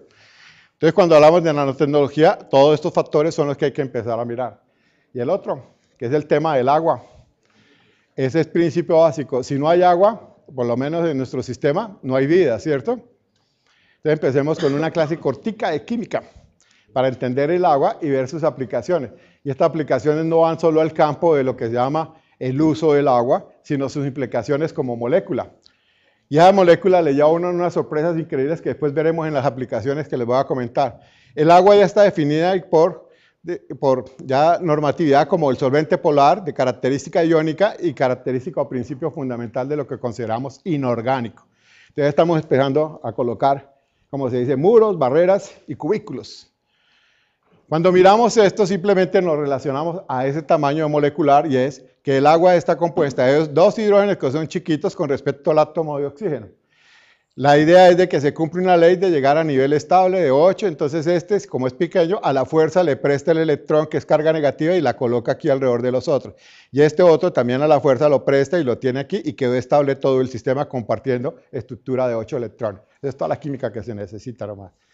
Ya después son los microorganismos los que van a decir cómo me gusta el agua y en qué condición lo manejo y bajo qué parámetros trabajo yo, va a decir el microorganismo. Entonces ahí es donde tenemos que empezar a conocer esto. Existen unas leyes que son leyes y establecía sobre equilibrios químicos. El agua en sí, por cada 10 millones de moléculas de agua que yo tengo, solamente una se disocia en forma iónica, se rompe, en otras palabras, para formar un hidrógeno con carga positiva y un OH con carga negativa. Por cada 10 millones de moléculas, solo una. De ahí viene lo que se denomina el efecto de agua para su trabajo, que son las constantes de equilibrio. Y ahí viene un jueguito. Cuando hay excesos de esto, se dice que es alcalino. Y cuando hay exceso de este, dice que es medio ácido. Y los microorganismos tienen un método selectivo en su constitución de decir dónde me desarrollo más, dónde trabajo mejor, en qué condiciones de concentración de hidrógenos o de OHs que tiene el agua. Entonces ya es un contexto para manejo de microorganismos. Es el concepto de manejo. Pero si de 10 millones simplemente se rompe una, quedan todo el resto de las 10 millones, o sea, 9.999.999 sin romper. Esas sin romper, ¿se acuerdan que aquí tiene dos cargas eléctricas residuales que mantienen equilibrio? Generan cargas eléctricas residuales negativas. Por haberlo cedido a la carga negativa, queda con un residual positivo. Entonces, esto se establece lo que todos ven ustedes en literatura que se denominan los puentes de hidrógeno. Y ahí parte todo lo que es aplicación nanotecnológica que la cogieron para la parte electrónica, para manejos, para separaciones. Pero mire que todo parte de un concepto muy básico de aplicación. Esto da estabilidad al agua y sus características para ser manejado como solvente polar, iónico e inorgánico. Entonces ya tenemos el primer concepto y es lo único que necesitamos saber de química de eso. No más porque en internet vuelven y le explican todo esto con muy bonitos bonachos, muy bonitas explicaciones, pero ese es el concepto básico. Empezar a entender ahora las cosas para diferenciar de la parte comercial. Si de 10 millones se me rompe una, y si estas no se rompen el agua y se mantienen estables, la que va a reaccionar fue la que me rompió, o reacciona el hidrógeno o reacciona el OH. ¿Ya? Pero entonces de 10 millones solamente se rompe una. Si yo divido esto para expresarlo, tengo 1 sobre 2 millones, me da que simplemente es una fracción de 0,0006 ceros y un 1 después del punto. Si yo lo expreso ahora logarítmicamente, estoy diciendo que la disociación, su constante de disociación del agua, lo expreso logarítmicamente en base 10, me da que es 7. Pero si ahora yo tomo un herbicida, por ejemplo, típico que el Roundup, para colocarle aquí que es un aminoácido que se libera de hidrógeno y el OH, lo mismo que les planteé lo del agua. Entonces, por cada 100.000 moléculas que yo aplico, solamente se disocia una. Y esta una que va a trabajar, este es el principio activo porque este es el que va a reaccionar. Por cada 100.000 que yo aplico, solamente uno trabaja. 1 sobre 100.000 me da 0,05, su constante de disociación es 5. Si yo tomo un elemento como otro herbicida, una sulfonilur, y lo manejo en su medio activo, entonces lo trabajo en este orden de aquí arriba, y también por cada 100.000 moléculas me da un valor de disociación de 1. 1 sobre 100.000 da este valor, lo expreso logarítmicamente, su constante de disociación y da 5. Esto se hace en medio alcalino de OHs y esto en medio ácido. Y aquí está en neutro lo que llama agua. Entonces se tomó como patrón el agua de referencia. Se tomó como patrón. Pero a esa reunión donde se reunieron esos físicos y esos químicos a tomar como patrón el agua y terminarlo en la forma logarítmica de cuánto hidrógeno o cuánto OH se liberaba, determinaron una escala que es basado en esto, que es la escala de pH. Este es el método de lectura. Pero a esa no invitaron ni a las cucarachas, ni a los gusanos, ni a nadie. Simplemente es una decisión de convención de medida. ¿Ya? No es común venir al vendedor a decirle que modifique el pH para que le funcione la cosa, que le sube el pH o que le baje el pH. No es lo común oír. Las cremas de belleza no están ahorita anunciando en televisión que mantenga el pH de su cutis, ¿cierto? Y que se desarrolle una crema para mantener el pH y que el pH ácido lo manejan de tal forma. Esto es una escala de medida. Las constantes de disociación son propiedades de la materia y ella trabaja independiente de los valores de la escala de lectura. Una causa es la causa y otra es el efecto. Si a uno, que hay metabolismo aquí diferente, yo como diferente, tengo metabolismo diferente a todos y cada uno de ustedes, y ustedes a las mismas con los demás. Comen diferente, procesan diferente. Pero cuando se va a mirar, por ejemplo, el pH que existe en su piel, ¿qué va a suceder ahí? El pH, estamos todos dentro del mismo rango. La naturaleza ha procesado para entregar un resultado de pH similar a todos. Si yo cambio el pH de esas reacciones y cambio las reacciones, ¿qué me sucederá con la piel? ¿Qué me sucede? Se me va a cambiar, ¿cierto? Es el mismo caso cuando ustedes simplemente les voy a decir aquí en una reunión, los invito ahorita que salgamos, y vamos a traer una batería de un carro y la servimos con agua y nos tomamos ese ácido de baterías. ¿Qué va a suceder? Ajá, ya todo el mundo, brutal, ¿no? Mira que ya estamos predeterminados en algo, ¿cierto? Entonces simplemente, ¿qué va a pasar? Un daño, las células se me van a dañar, se desequilibran, ¿cierto? Tengo la quemada porque me roba agua.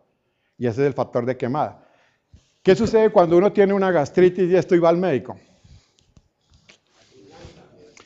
Milanta. Pero la milanta es después de que el médico le ha metido a usted un electrodo, se lo mantiene durante 24 horas, ¿ya? Y uno simplemente llega y dice, ¿qué pasó con eso? Y simplemente le sacan los análisis y salen todas unas curvas de pH.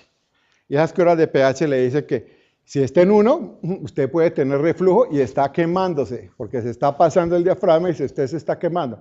Su valor es de 1 y está indicando que le está mezclando con algo, porque está diluyéndose. ¿Cómo es el mecanismo de operación en el estómago de los ácidos gástricos? pH menor que 1, ¿ya? 0,5 es un valor bastante interesante para trabajar, ¿listos? Pero si yo me tomo por aquí la misma relación, al 4% de ácido sulfúrico me destrozo, pero abajo tengo pH mucho más ácido, y es logarítmicamente. Estoy logarítmicamente muchas miles de veces más ácido, pero yo no tengo huequitos que estén saliendo por ahí, ¿cierto? ¿A qué se debe eso? Si nosotros cogemos una esfera y la metemos en ácido de batería y en la dilución al 4%, ¿qué le sucede? Se va a atacar, ¿cierto? ¿Qué pasa si nosotros nos comemos una esfera y qué pasa? Adentro tenemos más ácidos gástricos en un tipo de trabajo, pero ¿por qué su protección? Porque está protegido tanto la cutícula de superficie como el mecanismo de cómo está trabajando el ácido en sistemas coloidales. Entonces por eso no nos afecta y por eso tenemos ventaja y nos sirve para la digestión.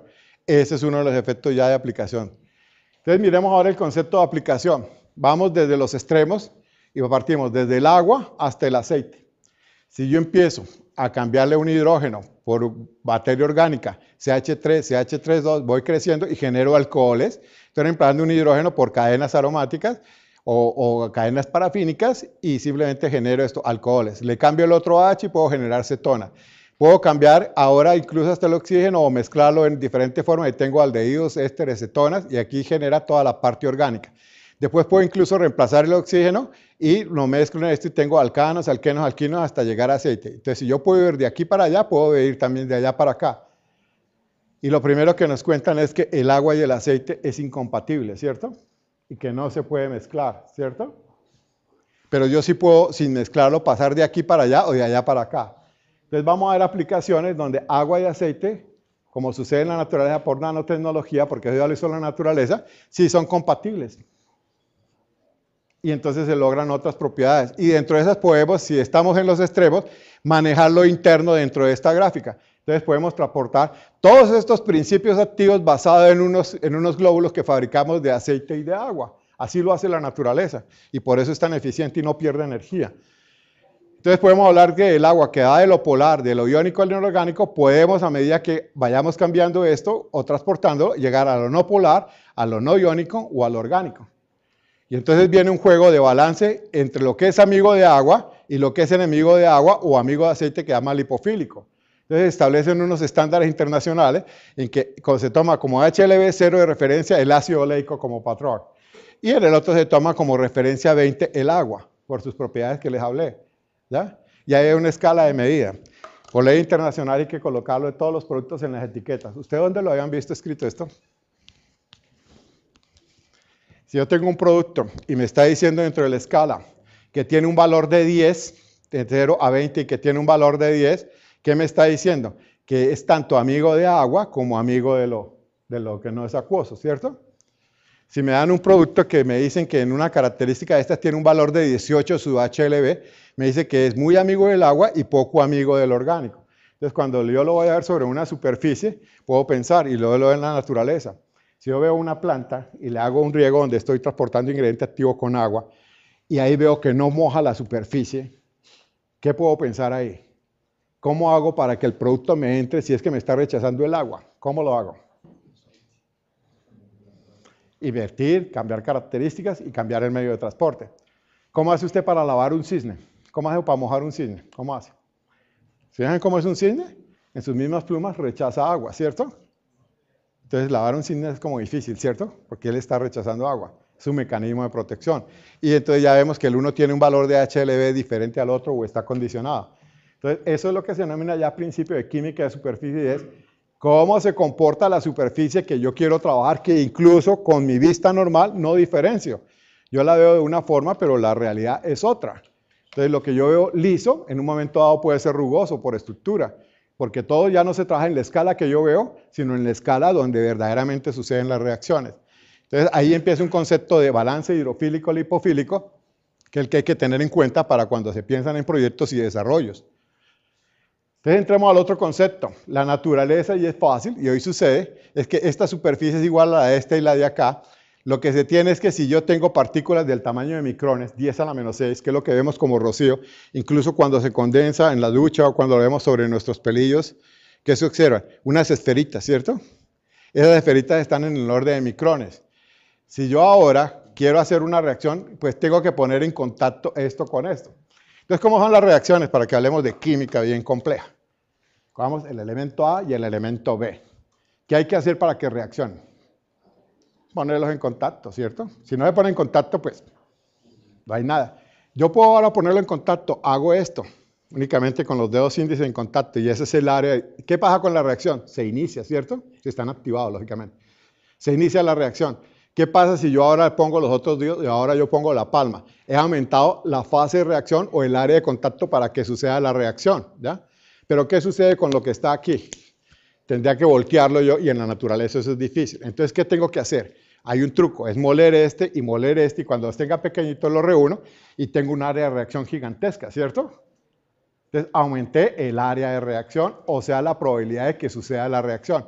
Pero resulta que si me bastaba con esto y yo tenía el resultado, ¿para qué utilizo todo esto? Si únicamente necesitaba esta área, pues una pequeñísima cantidad. Ese es el principio de racionalización a tamaño de área, buscando área de reacción o química de superficies. Y este es el juego en la naturaleza. Entonces, de esta que está aquí, que tiene estos puntos de reacción donde inicia la reacción, entonces de esta puedo sacar 400, 500, 600, 700 de estas pequeñitas. O sea, esto lo fracciono y saco toda esta chiquita. Y tengo ahora ¿cuántos puntos de reacción? De estos que vean acá, ahora salté a todos estos puntos de reacción. Entonces, ese es el primer mecanismo de aproximación. Aquí estoy en 10 a la menos 6 y aquí estoy en 10 a la menos 9. Viene el otro punto ya para el concepto de manejo. Entonces, es simplemente, si yo tengo estos puntos de contacto y aquí los mejoro porque hay muchas de estas pequeñas que salieron de acá, también puedo pensar cómo es la superficie, acuérdense los balances que lo hablaba antes. Entonces, decir, ¿qué le conviene para que reaccione o qué conviene para que no reaccione? Entonces, dependiendo de eso, puedo hacer que ya esta área de reacción de estas esferas se comporten de esta forma, cubriendo más área. Por lo tanto, puedo lograr mejor cubrimiento de superficie que en estos casos y que aún más que en este. Entonces, viene el concepto. Volvámonos. Si yo analizando, voy a buscar la discontinuidad. ¿Dónde está la discontinuidad? En que si aquí había un resultado y estaba por efecto de área, y voy a decir, utilizaba 1 kilogramo de un producto por hectárea y lograba un resultado que yo lo palpaba real. ¿Qué sucede cuando yo simplemente lo lleve a estas condiciones? ¿Necesitaría el mismo kilo? ¿Cuánto voy a necesitar de eso? Una cantidad mínima, ¿cierto? Ese es el concepto de vender nanotecnología. No son robots ni todo eso que le pintan a uno en las figurines y en los detalles, esas cosas. O que en televisión le dicen que es que se le meten unas partículas que se entran dentro del pelo y le regeneran allá unos robots que le arreglan el pelo, ¿cierto? No, es esto. Entonces no dejarse uno manejar por las propagandas. Este es el efecto de concepto de área, donde puedo utilizar menor cantidad y obtener igual o mejor resultado. Y esto lo manejan todos los microorganismos que viven con nosotros y que son base para que nosotros existamos, ¿ya? Porque también nos venden el otro concepto de acabar con todos los microorganismos, que acabar con todas las bacterias. Y le venden a unos productos en marca que dicen que controla el 99.9% o no. ¿Sí? Y que lo tiene que usar todo momento. Cuando nosotros logremos eso del 99% y los anulemos, nos estamos acabando nosotros mismos, porque esto es un equilibrio. Cuando a mí me hacen una prueba de DNA con un copito, están tomando son un montón de bacterias que conmigo y ya se determinan prácticamente la estructura de manejo de mi DNA. Entonces, ahí es donde tiene que uno que empezar a discernir qué es benéfico, qué es aplicable y para dónde va el proyecto, porque todo esto es manejo de proyectos y tecnología y alejarse uno del mercadeo, ¿no? Cuando hay manejos de estas partículas, si yo lo tengo en medio acuoso, las cabezas en este caso son amigas del agua, lo orgánico es rechazo y yo quiero pasar, debo pasar por una zona de equilibrio Y esto que está como glóbulo de característica amigo del agua, lo paso y lo meto ahora a sistemas que no son amigos del agua o son de fase orgánica y se invierten. Aquí los pelos, por decirlo, están adentro, aquí los pelos están por fuera. Y así puedo mantenerlo en ciclo y puedo hacer un negocio muy bonito, que es coger muy poquitico, como veíamos, lo meto acá y lo puedo dirigir para que se transporte, se vaya invirtiendo, cambiando y lleve el ingrediente activo hasta el sitio de trabajo. Y cuando lo lleve al sitio de trabajo, lo descarga selectivamente donde lo necesito. Ustedes vieron un ejemplo de coloides de la naturaleza, la leche. Entonces se le inventó la naturaleza en proceso evolutivo. ¿Y qué es la leche? Un sistema coloidal. ¿Qué son? Unos nanoglóbulos. ¿Y esos nanoglóbulos qué hacen? Lo único que yo puedo empezar a mirar es cómo se comporta la leche. Entonces simplemente le quito el agua con mucho cuidado para que no se me destruyan los globulitos de la leche. Y entonces le saco el agua. ¿Y qué me queda? Leche en polvo, ¿cierto? Y bajé el área. Ahora consigo un microscopio electrónico y empiezo a mirar por barrido cómo está constituido cada uno de esos globulitos y encuentro una sorpresa, que cada globulito está especializado en transportar aminoácidos, otro proteínas, otro transporta metales, otro transporta otras cosas, ¿ya? ¿Y qué sucede? El mecanismo de agua es para diluirlo y que cubra área. Y cuando entra dentro del mecanismo de recorrido, llega al intestino o a la parte del estómago. Y las paredes del estómago están constituidas por coloides también. Entonces, unos son amigos u otros no. Vienen pasando los globulitos. Si es amigo, le entrega. Se invierte y hace este equilibrio y le entrega lo que es. Y entra directamente a flujo sanguíneo. Y si no es, entonces sigue recorriendo hasta encontrar el sitio donde lo puede entregar y ahí es selectivo. Entonces, puedo llevar calcio para la sangre y puedo llevar calcio para los huesos. Hay selectivos de estos. Entonces, puedo hacer transporte en tamaño coloidal de principios activos. Eso es un sistema de transporte coloidal. Entonces, ahora, ¿qué más quieren transportar? Hay muchas cosas, ¿cierto? Pinturas, solventes, ¿qué quieren? ¿Ven? Es un universo y está en nuestras manos, no tiene misterio. Misterio se lo han puesto otros y nosotros, siguiendo un paradigma, nos hemos simplemente alejado de lo que es la base de poder hacer desarrollo y ser innovadores y ser lo mejor de todo, emprendedores buscando resultados prácticos y productivos. Ese es un negocio basado en tecnologías sencillas, porque ya lo hizo la naturaleza y uno debe copiarla. La otra, entonces simplemente dicen, no, es que lo más interesante es, me gusta mucho la electrónica, que me gusta la ingeniería. Sí, perfecto, pero es que la naturaleza se basa en esos mismos principios. Si cogemos las partículas con cargas residuales y que tienen un efecto, es como tener imanes chiquitos. Y esos imanes entonces van a tener una característica de que las colas tienen una carga y son similares, entonces las colas se repelen. Las cabezas tienen carga antagónica, pero similares, entonces también se repelen. Entonces, ¿qué va a suceder aquí? Se empiezan a repeler, ¿cierto? Se empiezan a mover. Esto es lo que se denomina movimiento browniano, que al siglo pasado, cuando empezó a descubrir que las cosas se movían y no se entendía por qué, esto es lo que originó lo que se denominaba vida espontánea. Hoy simplemente tiene una explicación de que no era vida espontánea, sino que es simplemente movimiento browniano. Esa es su característica. Y si yo miro esta pared, puedo hacer en un momento dado que si aumenta el número de choques sobre esta pared, aumenta la posibilidad de reacción. Pero si ahora le coloco yo cargas al sistema, independiente de si sea orgánico o inorgánico en sistemas coloidales, ¿qué puedo hacer? Que se orienten, y entonces de se orientarán estas y sobre la otra cara estas. Y si yo transporto en esta molécula principio activo o en las cabezas principio activo acá, estoy dirigiendo la reacción al sitio que yo quiero para hacer deposición o entrega en tamaños coloidales. Entonces, ¿la sangre cómo trabaja? Empezamos a respirar, que es nuestra base. Si no hay aire para respirar y un medio acuoso, no existiríamos. Entonces, ¿qué hace? ¿La sangre qué hace? Toma CO2 y da carboxihemoglobina. Entra al proceso, genera energía, hace intercambio, ¿y qué entrega? Pasa a oxihemoglobina. Y ese oxihemoglobina entra en el oxígeno para la generación del ciclo de Krebs, para la energía y todo el proceso. ¿Y se convierte qué?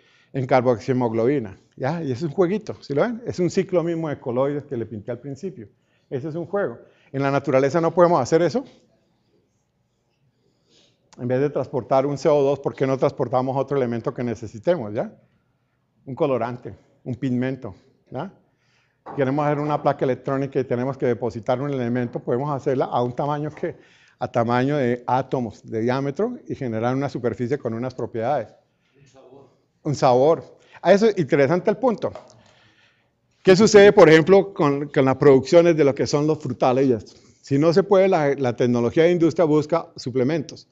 Hay un caso bien interesante de manejo como el desayuno del mundo, que es el caso de Brasil. Brasil se llama que es el desayuno del mundo, porque tiene el café, tiene el jugo de naranja, ¿cierto? Y ya tiene el principio de arrancar un desayuno, porque si lo quiere continental ya está hecho, ¿de acuerdo? Porque ya también hay, ¿cómo es que llaman? Frangos, los pollos, los huevos y todo, ya lo complementa. Y si quiere está el tocino y también lo tiene, ¿ya? Entonces se llama el desayuno del mundo por eso. Viene entonces el caso de que con ese desayuno, ¿hacia dónde vamos en un enfoque de nanotecnología? A ver, digámoslo. Si yo tomo las cáscaras en sí y le doy una característica de saborizante y lo mezclo en un líquido y hago un extracto del mismo jugo de naranja y lo complemento y le puedo poner las semillas, estoy fabricando yo un jugo donde le estoy metiendo yo el sabor. ¿Cómo he aumentado el sabor? Pensemos en algo. Nuestras papilas son unas células que están ahí establecidas con unas características para detección de unas moléculas. Si yo a esta le hago el mismo sistema de no tenerlo en grandes cantidades en tamaño de 10 a la menos 6, sino lo llevo yo a tamaño de 10 a la menos 9, tengo mayor cubrimiento de área con menor cantidad y le doy el sabor y la característica. ¿Y qué le estoy vendiendo? Una cantidad mínima con un efecto al precio máximo, ¿de acuerdo? Aquí ya se hicieron trabajos en el concepto de las naranjas con unos resultados bien impactantes. El concepto ya de saltar a hacer el manejo es donde la gente le da susto. Porque hay mecanismos internacionales que pagan todo un desarrollo de estas características y dan los subsidios. Y existe el sistema nacional de preferencias arancelarias en Europa, en que destinaron hace más o menos unos 10 años alrededor de 2.000 millones de dólares para aplicación y desarrollo de este estilo, pensando en todas estas aplicaciones para nutrir la demanda que se iba a hacer por parte de Carrefour y Migros, todos esos productos para Europa. Y nosotros qué hicimos en la parte latina. ¿Sabe cuánto usamos de esos 2.000 millones de sistema general de preferencias arancelarias? ¿Sabe cuántos se utilizaron? 60 millones de dólares. ¿Y ahí en qué se utilizaron esos 60 millones de dólares? En estudios de factibilidad y visitas internacionales, ¿de acuerdo? Y el resto, esa diferencia se desperdició, no se utilizó. Y hoy nos estamos quejando de que porque no tenemos ayuda, ¿cierto? Que los otros tampoco van a volver a darnos ayudas cuando ven que las cosas no se quieren hacer. Cuando miramos esto de orientación de eléctrica, vienen las aplicaciones de manejo de partículas y saborizantes y todo lo que ustedes quieran en superficie. Si ahora lo miramos como un cubo de azúcar, ese cubo de azúcar tiene un factor de reacción que son las 6 caras, 1 centímetro hablo, entonces un cubo de 1 centímetro cúbico tendría 6 centímetros de área para reacción. Pero si ya no quiero centímetros, sino que empiezo yo ahora quiero milímetros, o sea, 10 veces menos, voy a tener 10 divisiones, 10 divisiones, 10 divisiones, voy a tener 10 por 10 por 10, voy a tener 1000 cubos pequeñitos, ya de un área de estas. Cada vez que yo divido por 10, ahora paso a milímetros, voy a tener ahora, si era 1 centímetro, 6 centímetros. Ahora si es 1 centímetro cúbico, voy a tener 60 centímetros cuadrados. Cada vez que yo divido por 10, esto crece 10 veces, ¿ya? Si yo llego a 10 a la menos 9, me llevo una sorpresa. Basta con 40 centímetros cúbicos, que es como un tinto pequeño que decimos nosotros, ¿ya? Un cafecillo. Con eso, si lo tengo en sistemas coloidales, puedo cubrir mínimo 24.000 metros cuadrados. Y si yo aplico 40 centímetros cúbicos por una hectárea que tiene 10.000 metros cuadrados, ¿cuántas veces estoy cubriendo la hectárea con 40 centímetros cúbicos? Mínimo 2.4 veces. Mínimo 2.4 veces estoy cubriendo la hectárea. ¿Cuáles son las dosis que nos recomiendan las aplicaciones de productos y microorganismos y todas estas cosas? ¿Cuántas son las dosis que nos recomiendan? ¿Han visto que ya cambia un poco la mentalidad? Antes cuenta, voltos totales de fertilizante, aplicaciones de herbicidas de 3, 4 litros. ¿Ya? Cuando los bajamos a unas cantidades de uso de 50, de 40, 70 centímetros cúbicos, con eso es más que suficiente. Pero entonces, ¿qué sucede con los vendedores? A un vendedor de una multinacional, ¿por qué le pagan? Y si se le bajan las ventas, ¿qué pasa? Entonces tenemos un problema. Inducir a la gente a que cambie ese paradigma de lo que le vende una multinacional. Entonces, pero eso es loco, porque se está atacando a la multinacional. Entonces, ¿usted qué cree cómo reacciona una multinacional a una cosa de estas? Bastante mal si no se le explica y no se le mete en el contexto, ¿de acuerdo?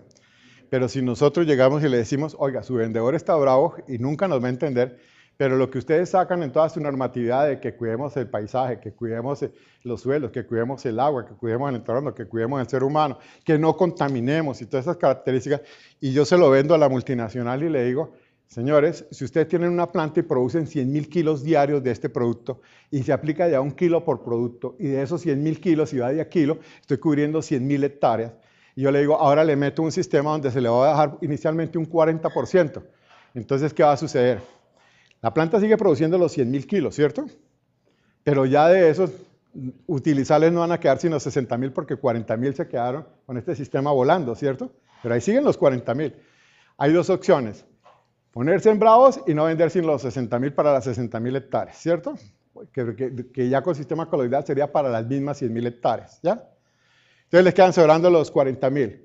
Si esos 40.000 lo meten con el sistema coloidal, entonces pueden ya no alcanzar con los 100.000, las 100.000 hectáreas, sino que pueden cobrar para 140.000 hectáreas, ¿ya?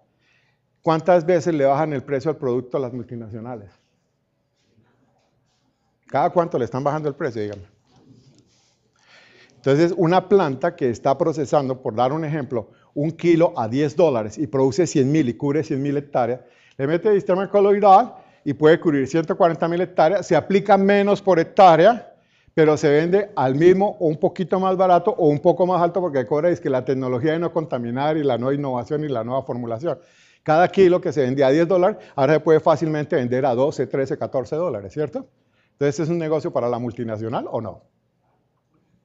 Es un negocio. Entonces las multinacionales son amigas nuestras y nosotros les vendemos y les desarrollamos sistemas coloidales. Con el cemento se hace igual, con los combustibles se hace igual. Ese es un juego. ¿Por eso usted le vende a la multinacional? Sí, eso se le vende. Y aquí lo compran. Entonces les voy a mostrar ejemplos prácticos de esto. La otra, todo lo que se hace con el suelo. ¿Qué opinan ustedes del suelo?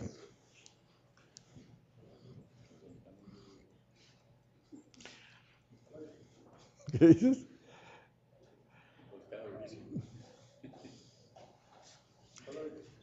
El suelo es un coloide. Y trabaja como un coloide. Y se comporta como un coloide. Entonces, si ya más o menos hablé cómo funcionan los coloides, entonces ya pueden tener una imagen de cómo funciona un suelo. Es prácticamente un comportamiento como si fuera un ser vivo, ¿ya? Pero tiene unas funciones muy definidas y muy específicas para el cual fue diseñado por un proceso de millones de años.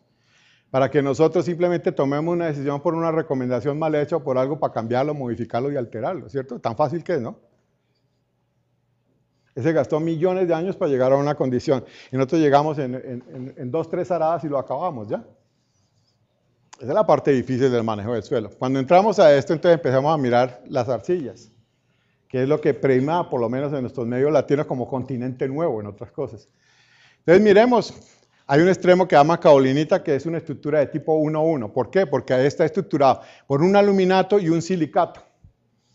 Y cuando se habla del otro extremo de los suelos, como ejemplo, ponemos el extremo, este extremo y el otro. Entonces aquí está el caolinítico y allá está el mosmorionítico. Y aquí estamos metiendo una clase de suelos chévere para tener conceptos ya de cómo hablar y dialogar con esto. Entonces, esta es una estructura tipo 2-1 porque hay dos estructuras de estas con respecto a una de estas. Cuando yo les hablaba en el caso del agua que se disociaba y generaba un electrón para un lado, aquí también lo hace. Este le cede electrones a este de carga negativo por norma. Si lo cedió, esto queda positivo, con carga residual.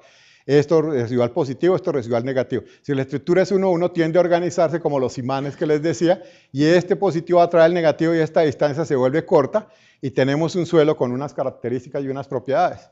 ¿Cuáles son esas propiedades? Primero, que el agua no pasa por aquí porque llegan a tamaños de 0,2 nanómetros y el agua es más grande, o sea que no penetra el agua. Por lo tanto, este suelo no hace intercambio porque los intercambios se hacen con iones metálicos disueltos en el agua para que entren, y si no entra el agua, pues no entra el ion.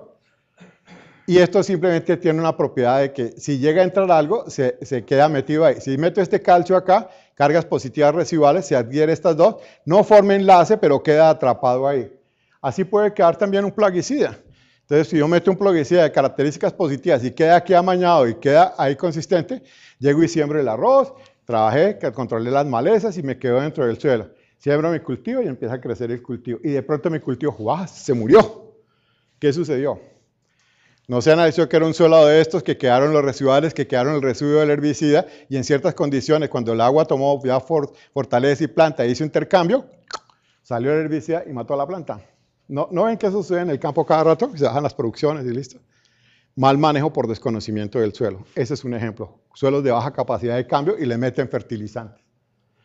La otra, vamos al otro extremo. Si ahora esto reparte cargas negativas para esto, y negativo se repele, se aumenta esta distancia. Esta distancia entonces nos da para que entre agua, y si el agua tiene sodio, viene y se satura acá. Si entra calcio, entra una carga para allá y otra para acá y forma puente. Entonces estoy manejando y estabilizando un suelo. Esa característica se hace a tamaño coloidal porque son coloides. Entonces ahí cuando tenemos esas ventajas de armar estructuras y hacer intercambio, puedo entonces ahora empezar a competir con el mismo suelo y entender por qué está el suelo y cuál es su estructura. Entonces puedo empezar ya a hacer un diseño, un sistema coloidal para copiar las propiedades de este, pero no dejar que la planta entre a pelear para gastar energía para arrancar el calcio de aquí o de las uniones para llevarlo a la planta y meterlo a fotosíntesis o a manejos. Entonces, miremos el proceso. Como les decía, en las estructuras se representan ya geométricamente esta distancia de 0,2 nanómetros y esta que se maneja con el caso de expansión de la kaolinita a la bombardionita, la distancia puede llegar, incluido el tamaño de la partícula, a 2 nanómetros, 1 a 2 nanómetros. Entonces este espacio me dice que ahí mueve el agua y puedo hacer uniones. Si hago uniones y meto magnesio, por ejemplo, al meter magnesio se hace atracción y esta distancia se disminuye. Y si yo meto magnesio calculado, va perfecto, pero si yo desbalanceo la unión de uso de magnesio en un tipo de suelo independiente de todas las características y le meto un potasio desbalanceado, este va a tener más fuerza electropositiva, los une más y se cierra. Y el problema es que si yo tengo agua de riego con contenidos de sodio, el sodio me desplaza el potasio y entonces yo estoy fabricando un desierto. Y de aquí para allá tengo desierto. La zona agrícola es esta y hay que cuidarla, porque esta es la que nos ayuda a hacer el intercambio y el manejo. De ahí para allá podemos estar generando desiertos. ¿Cuántos manejan esto en la estructura? ¿Cuántos hacen las recomendaciones? ¿Y cuántos se tienen en cuenta esto en las aplicaciones de fertilizantes, por hablar de un solo tema? ¿Y quién lo recomienda? Las ventas, usted ya sabe cuántas son miles de toneladas que se utilizan en nuestro país por lo menos, ¿no? Y que esta rata de crecimiento es del 2%, ¿ya? ¿Qué estamos haciendo? Chévere, ¿no? Lo fabricamos y rapidito, somos expertos en eso. Entonces, ¿cuál es la función del suelo? Es un coloide. Entonces, si yo veo que esto funciona así y lo manejo, yo puedo entrar a otro negocio que les voy a mostrar resultados más adelante. Y es un concepto muy común, ¿ya? ¿Qué pasa cuando va uno, por ejemplo, a Disney y ya le muestran las cosas tan sensacionales que vienen desde hace como 25 años mostrándole ahí? ¿Qué hacen? Cultivos sobre arena, ¿cierto? ¿Y cómo hacen que crezcan las plantas? Porque las tienen con unos cablecitos de nylon y la sostienen, ¿cierto? Y si le quito yo el suelo y la dejo solamente sobre agua y en esa agua le meto sales y estas se disuelven y la planta los toma ahí porque los necesita, estoy haciendo un cultivo hidropónico, ¿cierto? ¿El suelo dónde juega? Y puedo tener cultivos perfectos, bien balanceados y crecer las plantas, tener buenos frutos, mejorar la productividad, controlar plagas, controlar un montón de cosas. Entonces, ¿el suelo dónde juega ahí? El suelo no juega. Y si no juega es porque tiene un papel muy importante para que yo lo ande modificando, hay que respetarlo. Es base de crecimiento de microorganismos, esto de hongos, bacterias, todo lo que tú quieras, están en un equilibrio para hacer otro tipo de funciones que veremos más adelante, que nosotros por meternos a arar, a manejarlo y meter fertilizantes indiscriminadamente, estamos rompiendo equilibrio y estamos destruyendo la base. Nuestro suelo tiene un papel preponderante que es anclaje, pero está calculado y tiene un poco de diseños que veremos más adelante. Entonces, si lo miramos desde ese punto de vista, la zona agrícola que tenemos que cuidar porque esa es la parte agrícola. Entonces, si ya existen estos parámetros, yo puedo fabricar ahora mi sistema de nanoglóbulo y ese como tiene cargas, puedo transportar ingrediente activo, puedo meter calcios, solo calcios, puedo meter solo magnesios, puedo meter calcio, magnesio, hierro, todo lo puedo diseñar dentro de la partícula y lo puedo transportar. Si yo tengo una planta que con su raíz que viene a tomar a través de agua, y quitar los elementos nutrientes al suelo para entrarlos a su ciclo, la planta, su ciclo vegetativo. ¿Qué sucede aquí? Que si yo ahora le pongo esto con facilidad y lo compito a estos tamaños coloidales con este, y viene la planta y lo toma directamente con menor energía, la planta es inteligente, va a tomar donde hay menor riesgo, menor energía y se tiene mejor producción y mejor desarrollo. Y no tiene que gastar energía peleando contra el suelo. ¿Ven otra aplicación de desarrollo? Ese es el concepto de manejo, esas son las oportunidades. Entonces ahora miremos en la parte de aplicación de estos conceptos. Esto simplemente es tierra y suelo nativo. Sí. ¿Cómo? Pues sí, como gusten ustedes. Ya vamos a entrar a la parte de resultados. Sí. Pero en este, no sé, ustedes dicen, ¿ya? Sí, hagámoslo. Una cosa es el elemento corporal y otro el espiritual. Acuérdense cuál perdura. Sí, está bien. Sí, porque el otro lado también puede uno manejar. Si yo tengo, como dice, mucha plata, tengo otra limitante. No puedo comer 360 desayunos, 360 almuerzos y 360 comidas, ¿no? Entonces, metamos un espiritual de un momentico, les ruego el favor, y nos metemos en el ciclo para esta tarde discutir el aspecto de negocio, ¿ok? Entonces entramos a un suelo nativo. Ese suelo nativo, si lo miramos y cambiamos ahora el fertilizante por algo que es el cemento, y el cemento es un clinker, que son cosas oxidadas, de lo cual trabajan únicamente las punticas, y después eso lo podemos discutir con los que estén interesados. Entonces ese intercambio es el que hace las uniones y los ligantes, ¿ya? Y son ligantes que se buscan que tengan resistencia, abrasividad, todo lo que usted quiera. Entonces, mire un fertilizante como si fuera un cemento, con la idea de que es antifertilización. Entonces también lo podemos racionalizar, ¿cierto? Es el concepto de mirar uno a un extremo y luego mirar el otro. Entonces, cuando lo hacemos en este suelo únicamente descapotamos. El suelo es rechazado para construcción, hay que sacarlo todo, hacer un hueco, traer materiales de otro lado y construir. Entonces, mire lo que puede hacer. Un aeropuerto, una cancha de fútbol donde me piden que ojalá cuando llueva no se empantane y que corre el agua. Y la otra es que me piden ahí mismo que haga una laguna, donde el concepto es que el agua no filtre, ¿cierto? Mire las inconsistencias. Y la otra es que me piden que se haga la parte de urbanismo, de parte que se haga lo de la pista, que se cumpla con las normas de la FAA. ¿Listos? Entonces, todo el sistema tradicional, abrir un hueco grandísimo, y colocar unas capas de asfalto de 18 o 22 centímetros para cumplir la norma, hacer los recubrimientos, rodadura y esto.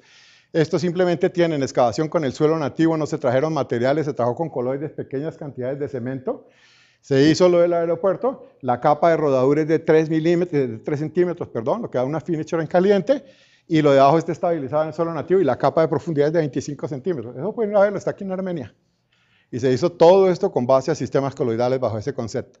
La piscina es estabilizar el suelo, darle la forma, y lo que sobre aquí de tierra se va a colocar allá para que lo vean. Y listo, es manejarlo y manejar el concepto de lo que les hablé, no más. Eso es lo único que hay que hacer. Y aquí simplemente lo que se hace es estabilizado ese suelo y con capacidad portante, policharlo, como digo yo, que se hace y se tiene eso, una piscina. ¿Ya? Y la tierra que sobró de esta misma se coloca allá, una parte de demostración, y se fabricó una roca. ¿Ya? Esta piscina no tiene baldosas, es el mismo suelo estabilizado. Entonces el Señor ya le gustó lo que se había hecho acá de la piedra y dijo que le hiciéramos lo demás, y listo, se le complace. Entonces se le hizo lo mismo, y esto es hecho con el mismo material, el mismo suelo, y todo esto es impermeable y se le dan características a lo mismo que era un suelo que no servía. Se hace toda la construcción y todos los estudios y toda la valorización del terreno. ¿A qué costos? Sin mover materiales, sin gastar energía, en el mismo tiempo procesándolo, haciéndolo en el sitio. Esos son los costos.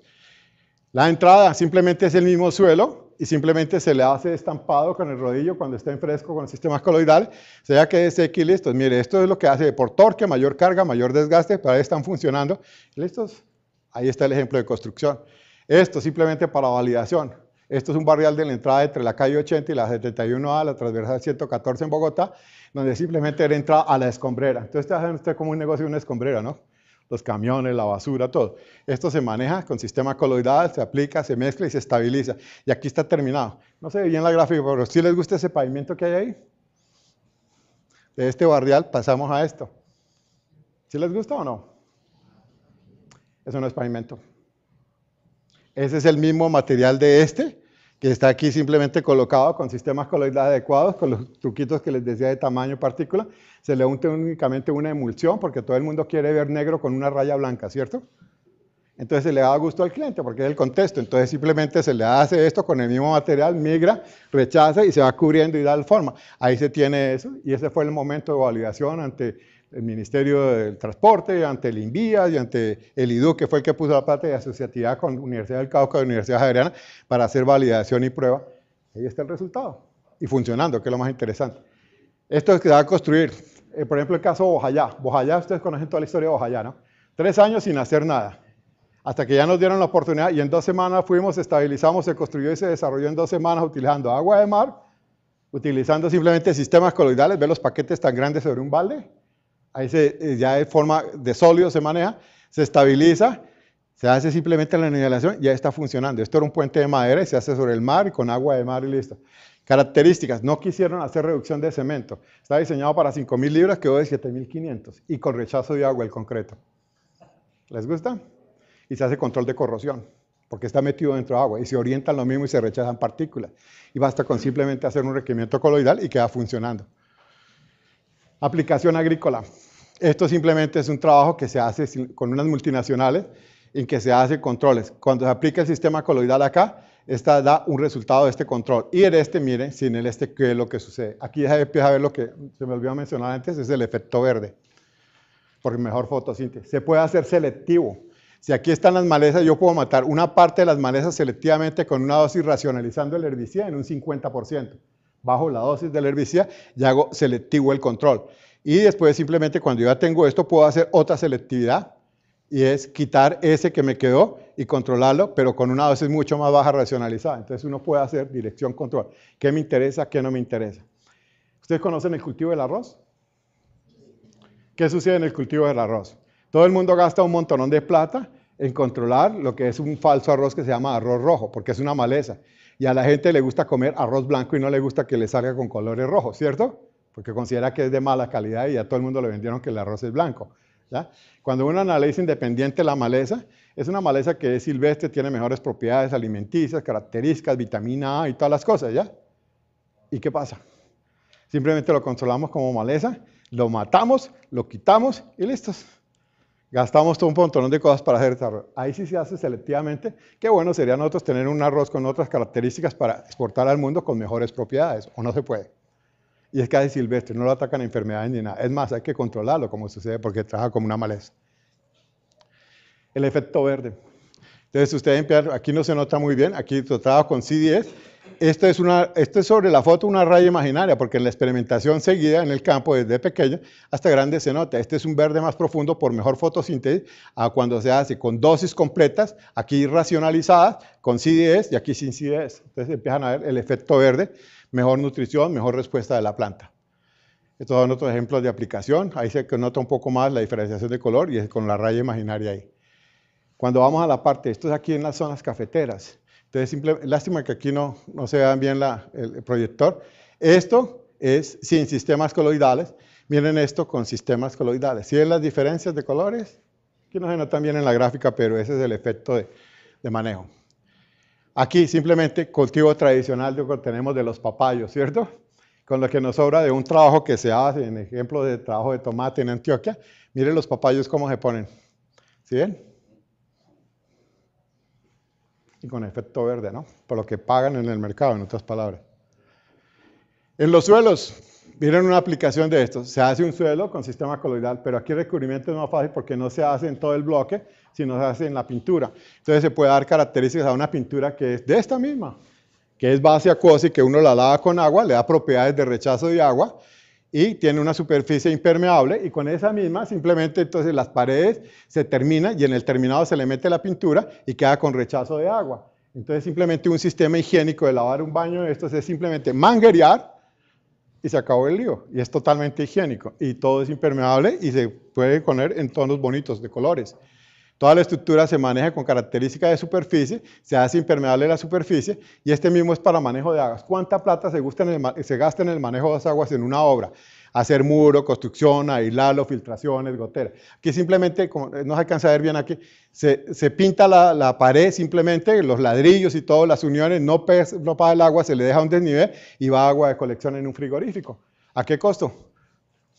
Una capita nomás recolectando agua y llevándola a uso industrial.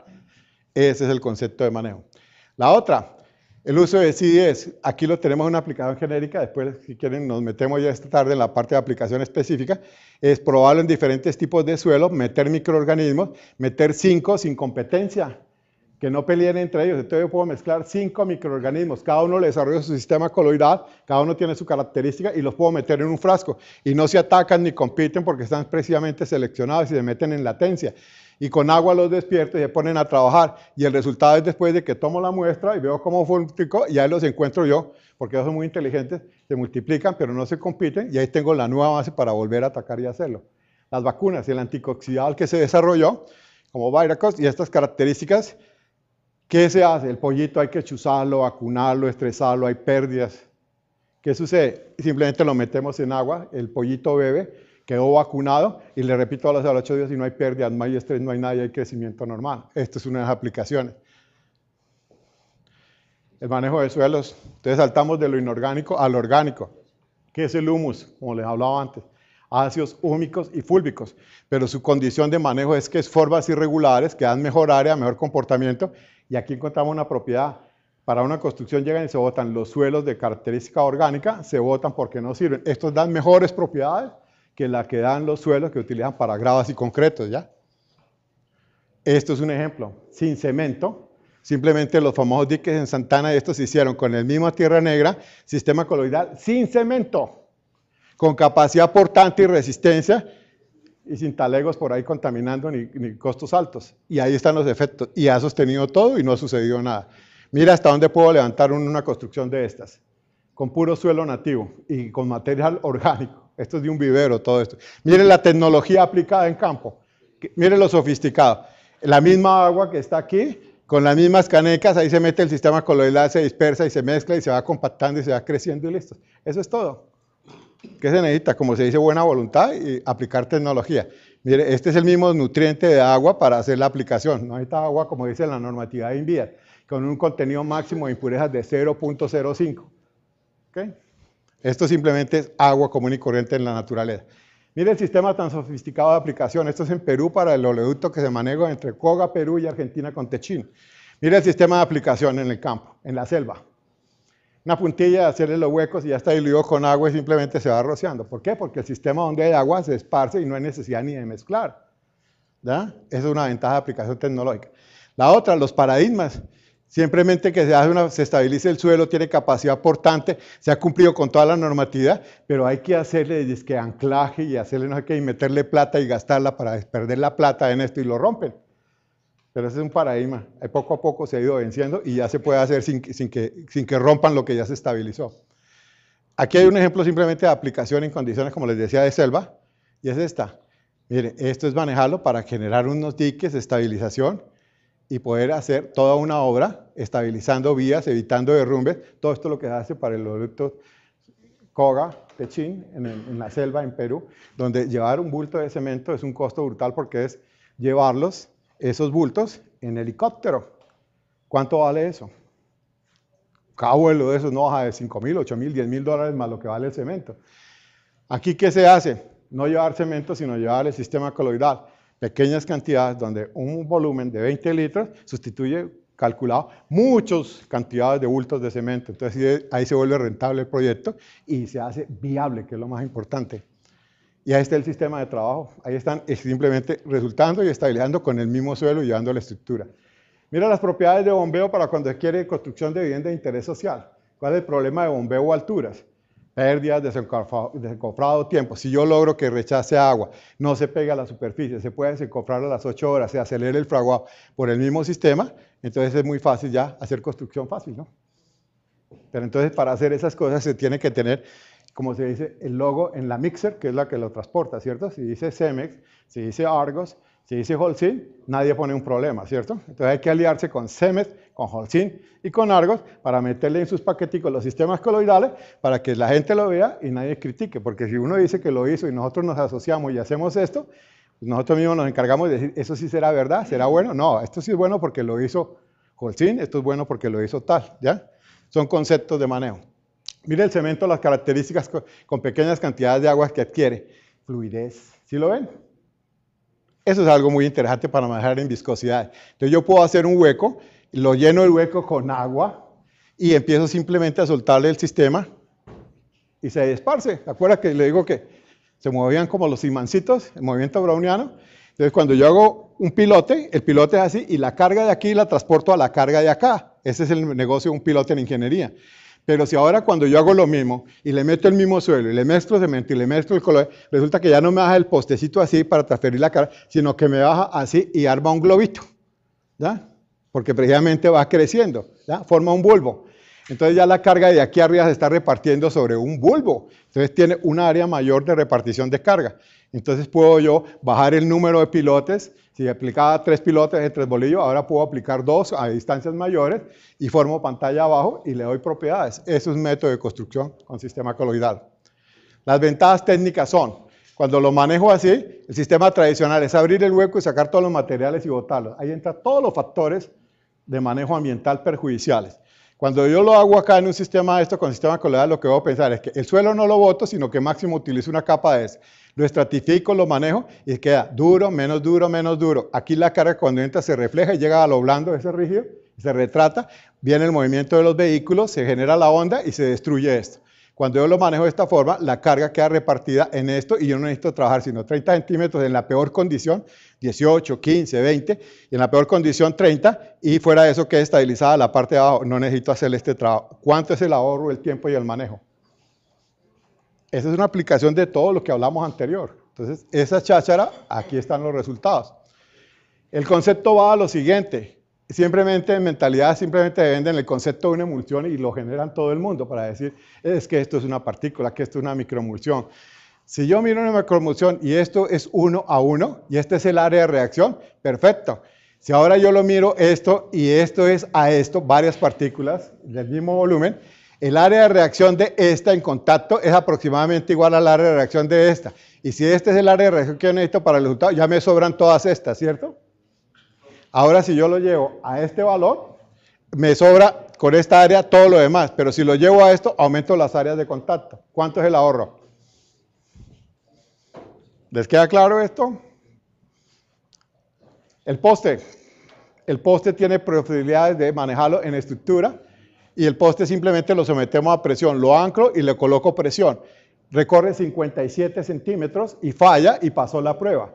Ese es el aguante y la resistencia que se le dio a él. Cuando lo meto con sistema coloidal y le bajo 40% el cemento y miro el poste, ahí lo tengo. Ahora ya la flecha no es de 57, sino 109 y regresa. Hemos fabricado un rígido flexible.